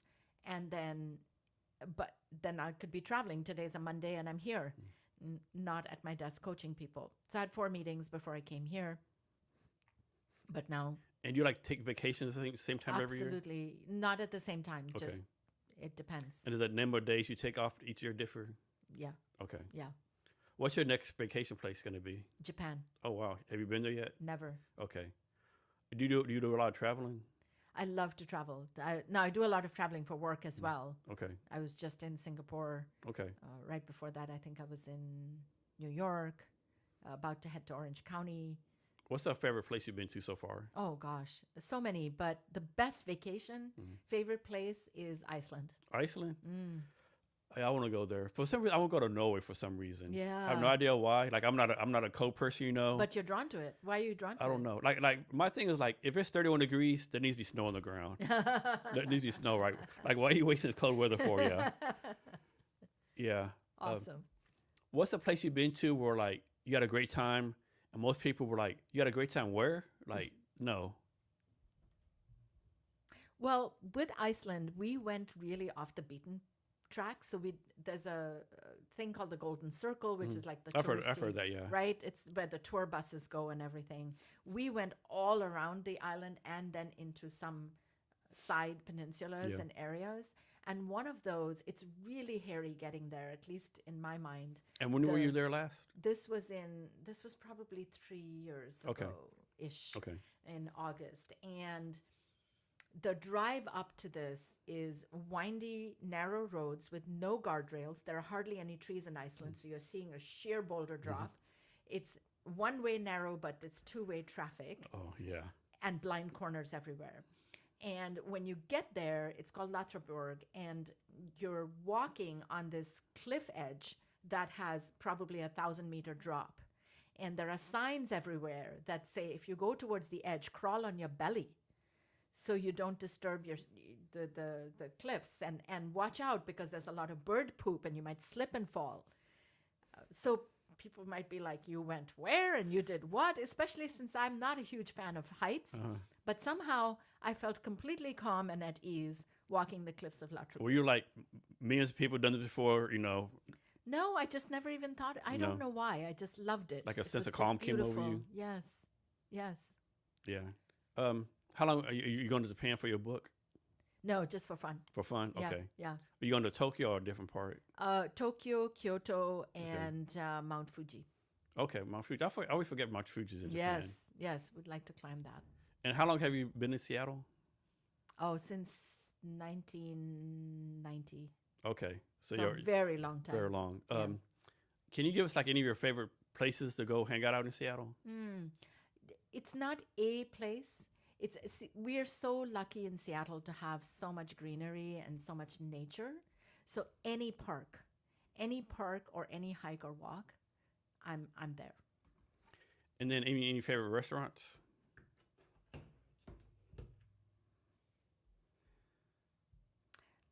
I'm hesitating because I love to eat, and I will eat just about any place. So Monsoon is one of my favorites. There's so many. I wish I could. How much time do we have? Yeah. We could keep talking about restaurants. Yeah. So back to the book. You're pretty happy with the book.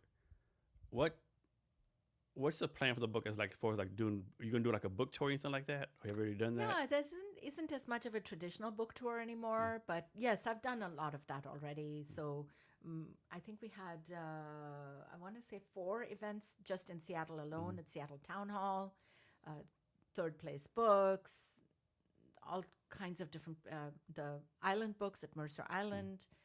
So all kinds of different venues. Anything out of Seattle you Oh, doing? yes, and Boston and the Okay. Bay Area, all over the place. Often if I'm traveling for work and there's an opportunity to do something book related, I'll do that as well. Yeah. So you already talked about how the guy in London emailed you. Has any circumstances where out of the blue, maybe someone did an Instagram post, or maybe you was somewhere and you seen your book at a bookstore, you seen your book at unexpected places? Yes, not only me, but my friends send me pictures of my book at different places. And then someone was in a company, in an organization, and they watched a woman walking by, and out her handbag was the book.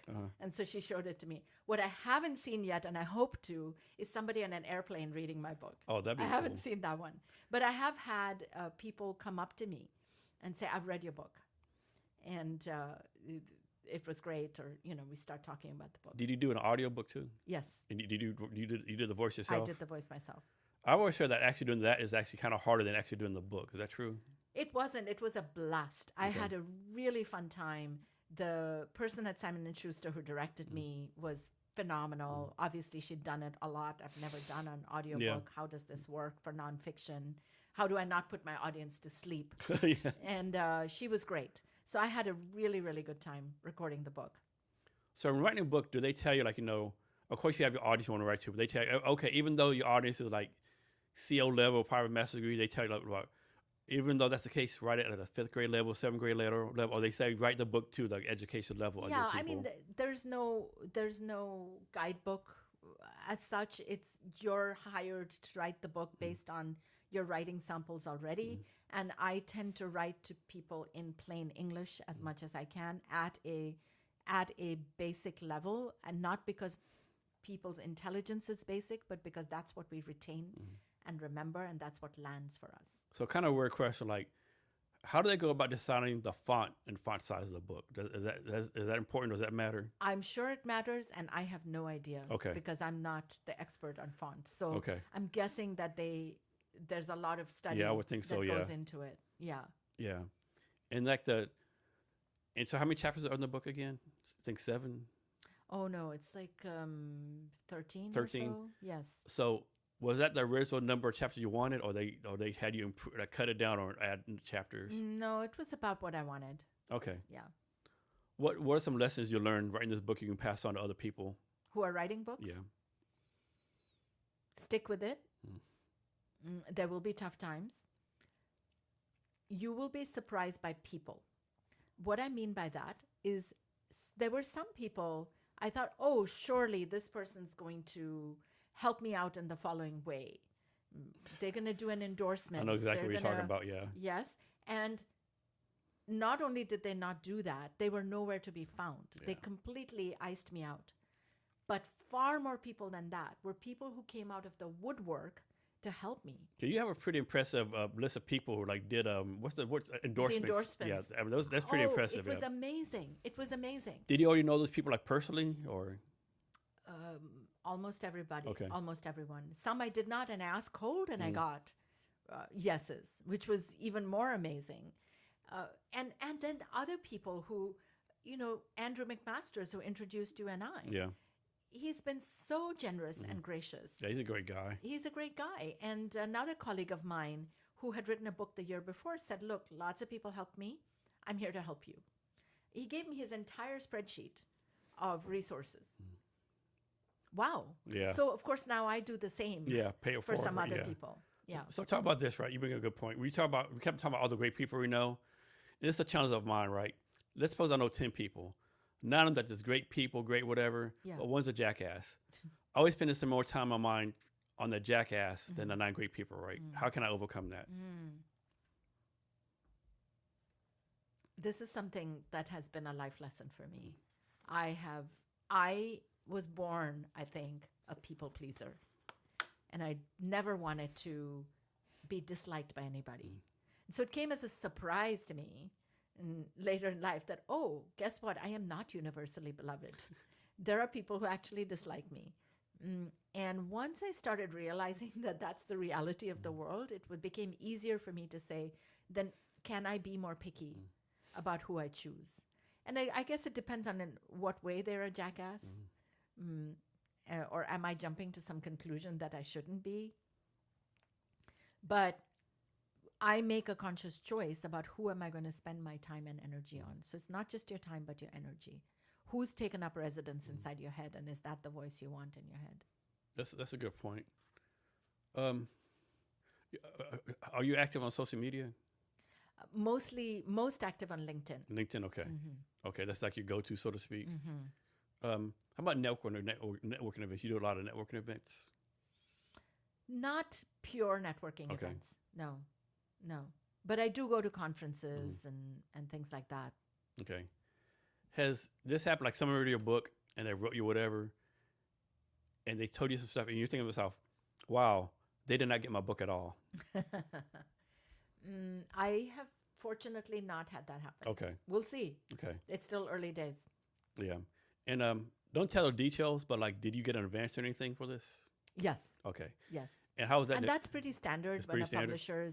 publisher's going to hire you. And how's that negotiated? Do they figure out, okay, the book's about this, we predict and do this number of sales, like all that kind of stuff? I imagine so. There's some kind of data in there. And then it's negotiated through the agent. So my agent worked with the publisher to figure out all the specifics like that. But it's the genre, it's the platform of the author, it's the credibility of the author, and then the idea. Here's the paradoxical thing with books, is your idea needs to be unique enough that someone will buy that book. Why is it different from 5 other books on the topic? But it has to be in an area. Where does it occupy the bookshelf in the bookstore? If it's completely cheese stands alone, that's difficult too. Yeah. So for the book, like suppose someone gets an advance, right? And then the book doesn't do well. They have to pay the advance back, or the advance is theirs regardless? The advance is theirs regardless. Okay. All right. I'm guessing when you do write your sequel, you'll probably get a bigger advance, I'm guessing. If your book has done well. Yeah. I imagine. Okay. Yeah. What defines a book doing well? It's a very complicated question. It depends on whose vantage point you're looking at it from. And from an author's perspective, again, remember, the first thing you want to think about is why do you want to write the book? So if it's gotten your name out there, great. Is it number of copies sold? Is it the idea that you want people to start parroting and mimicking everywhere? So it really depends on that. Okay. But, of course, there are the standard ones like number of copies sold, bestseller lists, number of Amazon reviews. So it becomes, the more Amazon reviews there are, the more discoverable it's getting. There are all those, of course, worldly measures of success, but why have you written the book, and is it successful in So that way? do you know anything about this? Like, it's not like every time someone writes a book, they say, I'm a top 10 Amazon, top 10 New York seller. Like, everyone can be a top 10 seller, right? So what's going on with that? Any idea? Yeah. There are very many mechanisms by which you can do that. So there are some, like, no one really knows how something makes it to the New York Times bestseller list, but we do know that pre-sales are very important, and the more you pre-sale, the better your chances. However, there are entire businesses whose job is to try and I haven't worked with them, so I don't know all the details of the mechanics, but their job is to try and set you up for those kinds of things. In fact, there are some organizations where they will help the author actually buy back many copies of the book, but it doesn't look like the author is buying the books. Oh, okay. They buy 2 in Arkansas and 3 in Missouri, things like that. So there's some might be paid money to write Amazon reviews, so there's a number of different mechanisms. Okay. Or you show up, or you make it to NPR or the morning show. Oh, yeah. Or get an Oprah Winfrey or something like that. Or, yes, or and then you get or Seattle talk show, whatever. Exactly. Then you get great visibility that way. Yeah. So back to coaching. Well, maybe backtrack. So we talked about mentoring before. Do you have any mentors? All the time. I don't have a formal mentor. I don't actually, that doesn't work well for me because I don't want to put that kind of burden on any one person regardless. I have what I would think more as my personal board of directors. People I can call, and I call different people for different reasons. So one of my friends, I call her whenever I need to brainstorm something from scratch. She's very good at that. And someone else I call when I'm having a very difficult interpersonal situation. She's very good at that. So depending on the situation, I call different people. I'm a big fan of that. Talk about the points of everyone having like their own personal board of advisors. Everyone, there's probably board of advisors, but you need your own personal board of advisors, right? Yes, personal board of advisors are people who have no other agenda other than your success. And your success defined by you, not defined by them or by an organization that they're part of. So these are people you can trust. And I think the biggest secret sauce to having a great personal board of advisors are people who are diverse in nature. I mean that by people who are your biggest fans, some people who might be your detractors. And for the detractors, ask them what you're good at. For your fans, ask them what you're bad at, to get the reverse flip there. People of different ages. One of the most valuable people on my personal board of directors is my younger son. And he was there since he was 8 years old because he would tell me if a dress did not look flattering on me, unlike my husband, who would go, "That's all good, dear." Yeah, your husband's not dumb. Yeah. Yeah, well, but I don't want to look bad on stage. Help me out. And Zivin would go, "Yep, nope, ixnay. Find something else." That is funny. That's so funny. You had too much pad thai yesterday. That dress is not looking good on you. How do you decide where to talk at? Like what public speaking things to take on? Well, ones that pay me. Yeah. I do that for a living, and me and many of my colleagues often get requests to do incredibly labor-intensive work that takes up months of time for quote-unquote the exposure. And do you just laugh at that, or do you like... I just... if they get people, great, good for them, but and these are not organizations that are hurting for resources. They're spending tens of thousands maybe different, of like dollars. a brand new nonprofit or something like that. Absolutely, and I will gladly do that. Not for the exposure, but because it's the right thing to do. But organizations that are spending thousands and thousands and thousands of dollars to do an event, and then they cannot pay their professional speakers. No, and especially they charge like $1,000 a ticket or something like that. Exactly. So for me, it is organizations where Firstly, their values are aligned with mine. If it's something that is really different from my values, I would think twice about that. It's also something, it's a practical matter, like through the Speakers Bureau I work with myself, is availability. Mm, am I available? Am I booked out? Do you at try to that do like time? one? What's your max for doing speaking promo? Like 1 a month, 2 a month, 1 a week, or just depends? Oh, it really depends. Okay. But yeah, I'm speaking somewhere on a weekly basis. A weekly basis? Oh, wow. Yeah, at least a weekly basis. Okay. And that's all over the world you're talking? Yes. Okay. And of course, these days, a lot of virtual stuff too. Yeah. Has this happened? Like, pose you're going to somewhere to speak, right? And everything's agreed, whatever. And it's like, I'll make this up. Suppose you agree today to speak somewhere. You agree today to speak in Dallas on, we'll say, July 10th, right? Mm-hmm. And you go in the process, and the more you work with these people, like, mind like, man, I might have made a mistake. Like, I thought they learned my values, but they're really not. They're asking too many demands. Stuff's changing too much. When do you say to yourself, okay, I got to get out of here? That hasn't happened to me. I try to make and set expectations and get my expectations set clearly up front. And that includes what I will do and what I will not do. So if that is done well up front, I don't find myself in those situations. Okay. How about this? Like, it's like a lot of speakers, they're like, okay, I want to bring my own laptop, my own slides. But a lot of events, like, no, you have to use our stuff, right? Yeah, totally fine. Okay. Yeah. All right. Yeah. In fact, it's often better that way because they've had their tech people set up that machine more often. They're more familiar with the technology, and it's one less thing for me to worry about. Okay. Let me think what else. Is there anything else to ask you I haven't asked you yet? Anything else you want to talk about? That's a great question. Yeah. You asked me, what do you do under pressure? And I said, do nothing. I would say, what do you do under power with the power gap is say nothing. I affectionately tell my clients to build up their shut up muscle. And there are 4 steps actually outlined in the book on the shut up muscle. One of them is be the third to speak. So that's when we look at the combination of pressure and power, doing nothing and saying nothing are actually effective strategies to nail it. How about this, right? Another thing the Army gets good, I think, or maybe people I think is bad, right? Like suppose in the Army, they teach you like, any success, your people's success, any failures on you, right? So I think that's a good one too, to do.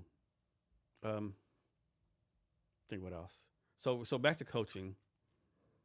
Are you planning like do some kind of like franchise model where coaches work underneath you in the future or anything like that?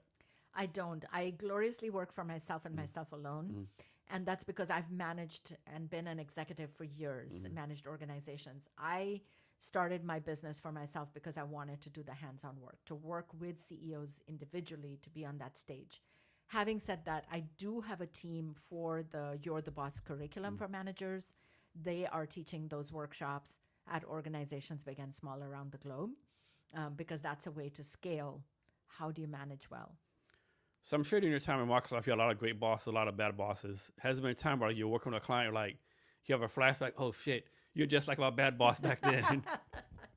I have not, but I have seen, it's not wholesale, you're like this person or that person. It's more this particular set of behaviors. I have seen that. So it's more of a pattern matching to specific behaviors, positive and negative, that I've seen in many of my clients.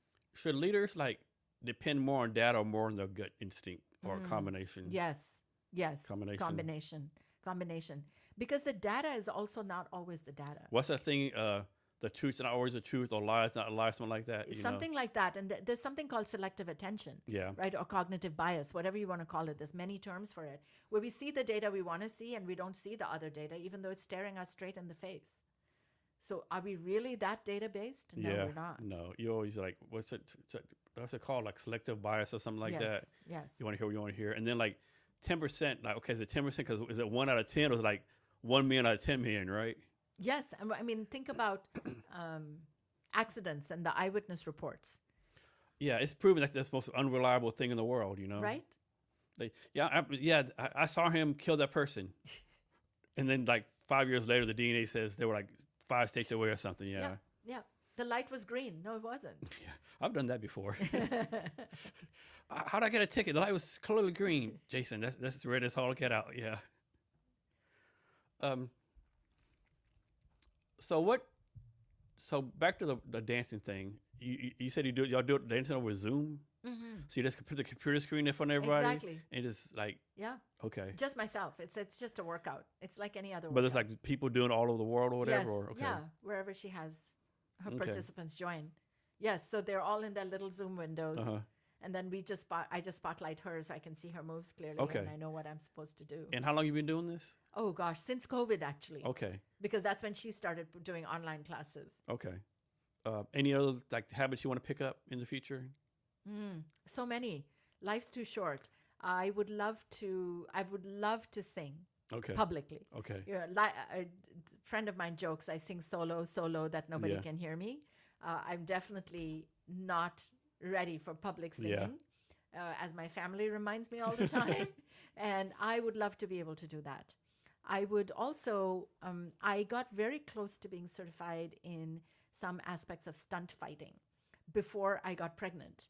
Then I got pregnant. I decided it wasn't probably the safest thing So to you mean like continue doing. stuntmen, stuntwomen kind of stuff? Yeah, but not filling in a movie, but like on stage. But so my husband and I had our own amateur theater company. And so we learned stage combat, stunt fighting from there. Okay. And I loved that for some reason. I would love to pick that back up again. So you don't do the theater stuff no more? I don't. I travel too much. So it's hard to have a rehearsal schedule or stay in town. Well, that was here in Seattle?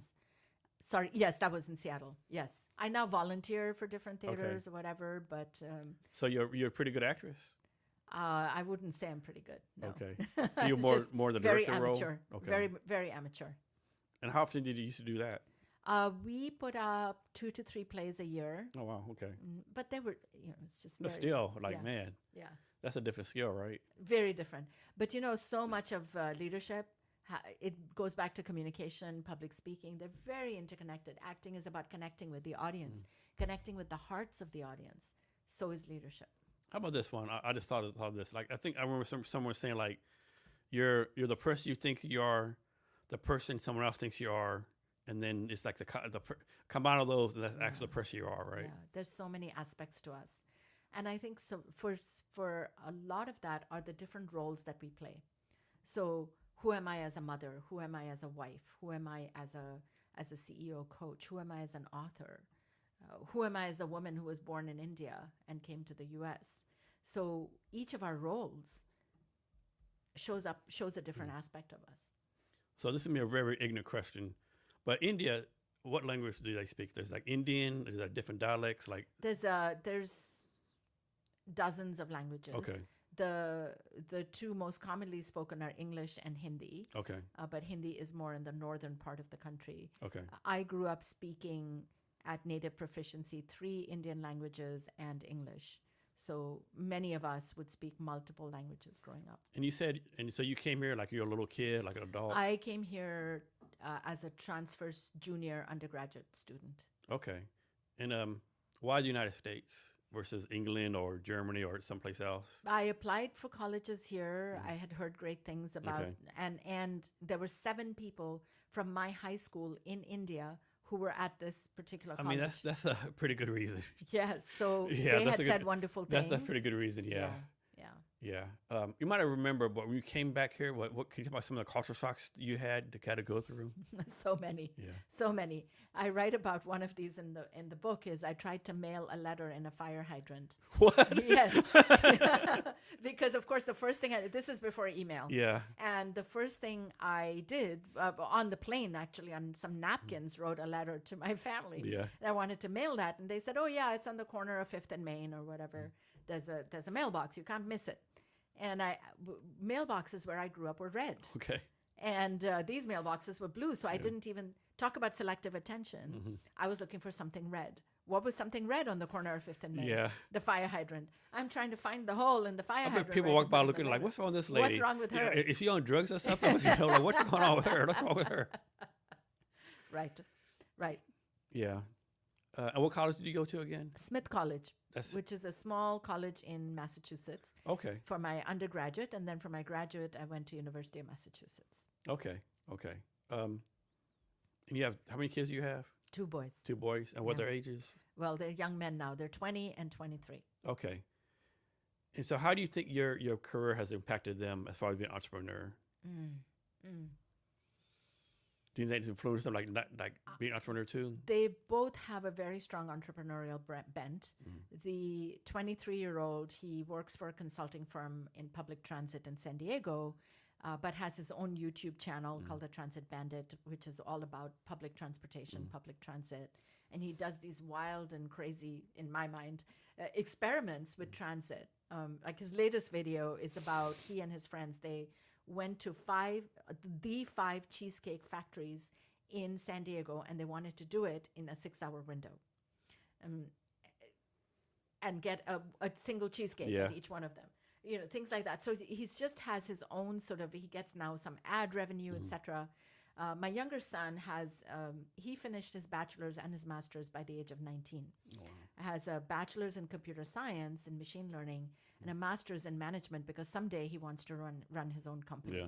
So I think some of that has rubbed off on him. Of course, right now, clearly, you know, somebody who's finished all of that by the age of 19 has exceptional skill, cannot find a job because of the situation right now of entry-level programmers having a really hard time getting into the job market. So you sound like this. So recently, maybe a month ago, I had a lady on here, Eleanor Knight. And so last year, she finished 3rd of the World Kayaking Championships. She just got a bachelor's degree for University of Washington. She just got accepted to law school, University of Washington. And she turned 19 the week after my podcast, right? Oh. And in her mind, she thinks she's so behind. Like she thinks she's like not with her peers. Like, is there something like kind of like the same way? Does your son think he's behind too? No, he does not think he's behind. Okay. He does not, but he does not think of himself as exceptional either. Yeah, he just thinks he's a regular guy. Yeah, isn't it crazy? Like people like actually sell you know, superstars. They think they're like less than themselves sometimes. You know. Yeah, it's just, and I think we were never. He's 100% self-propelled, self-motivated. So we never went, oh my gosh, look at you. You know how wonderful you are, how smart you are. We didn't praise our kids for their smarts and. You know, so I think it's that's more probably why they're successful, right? Because they have the self-drive, the self-doubt. It has to come from yourself. I think I looked at it like, what? You just got law school at 19? And you're feeling behind. Yeah. Like, yes. Oh, on top of that, she has a business in Kirkland where since 15, she runs all the what's it called? The people, the pools who watch all the water people. Lifeguards.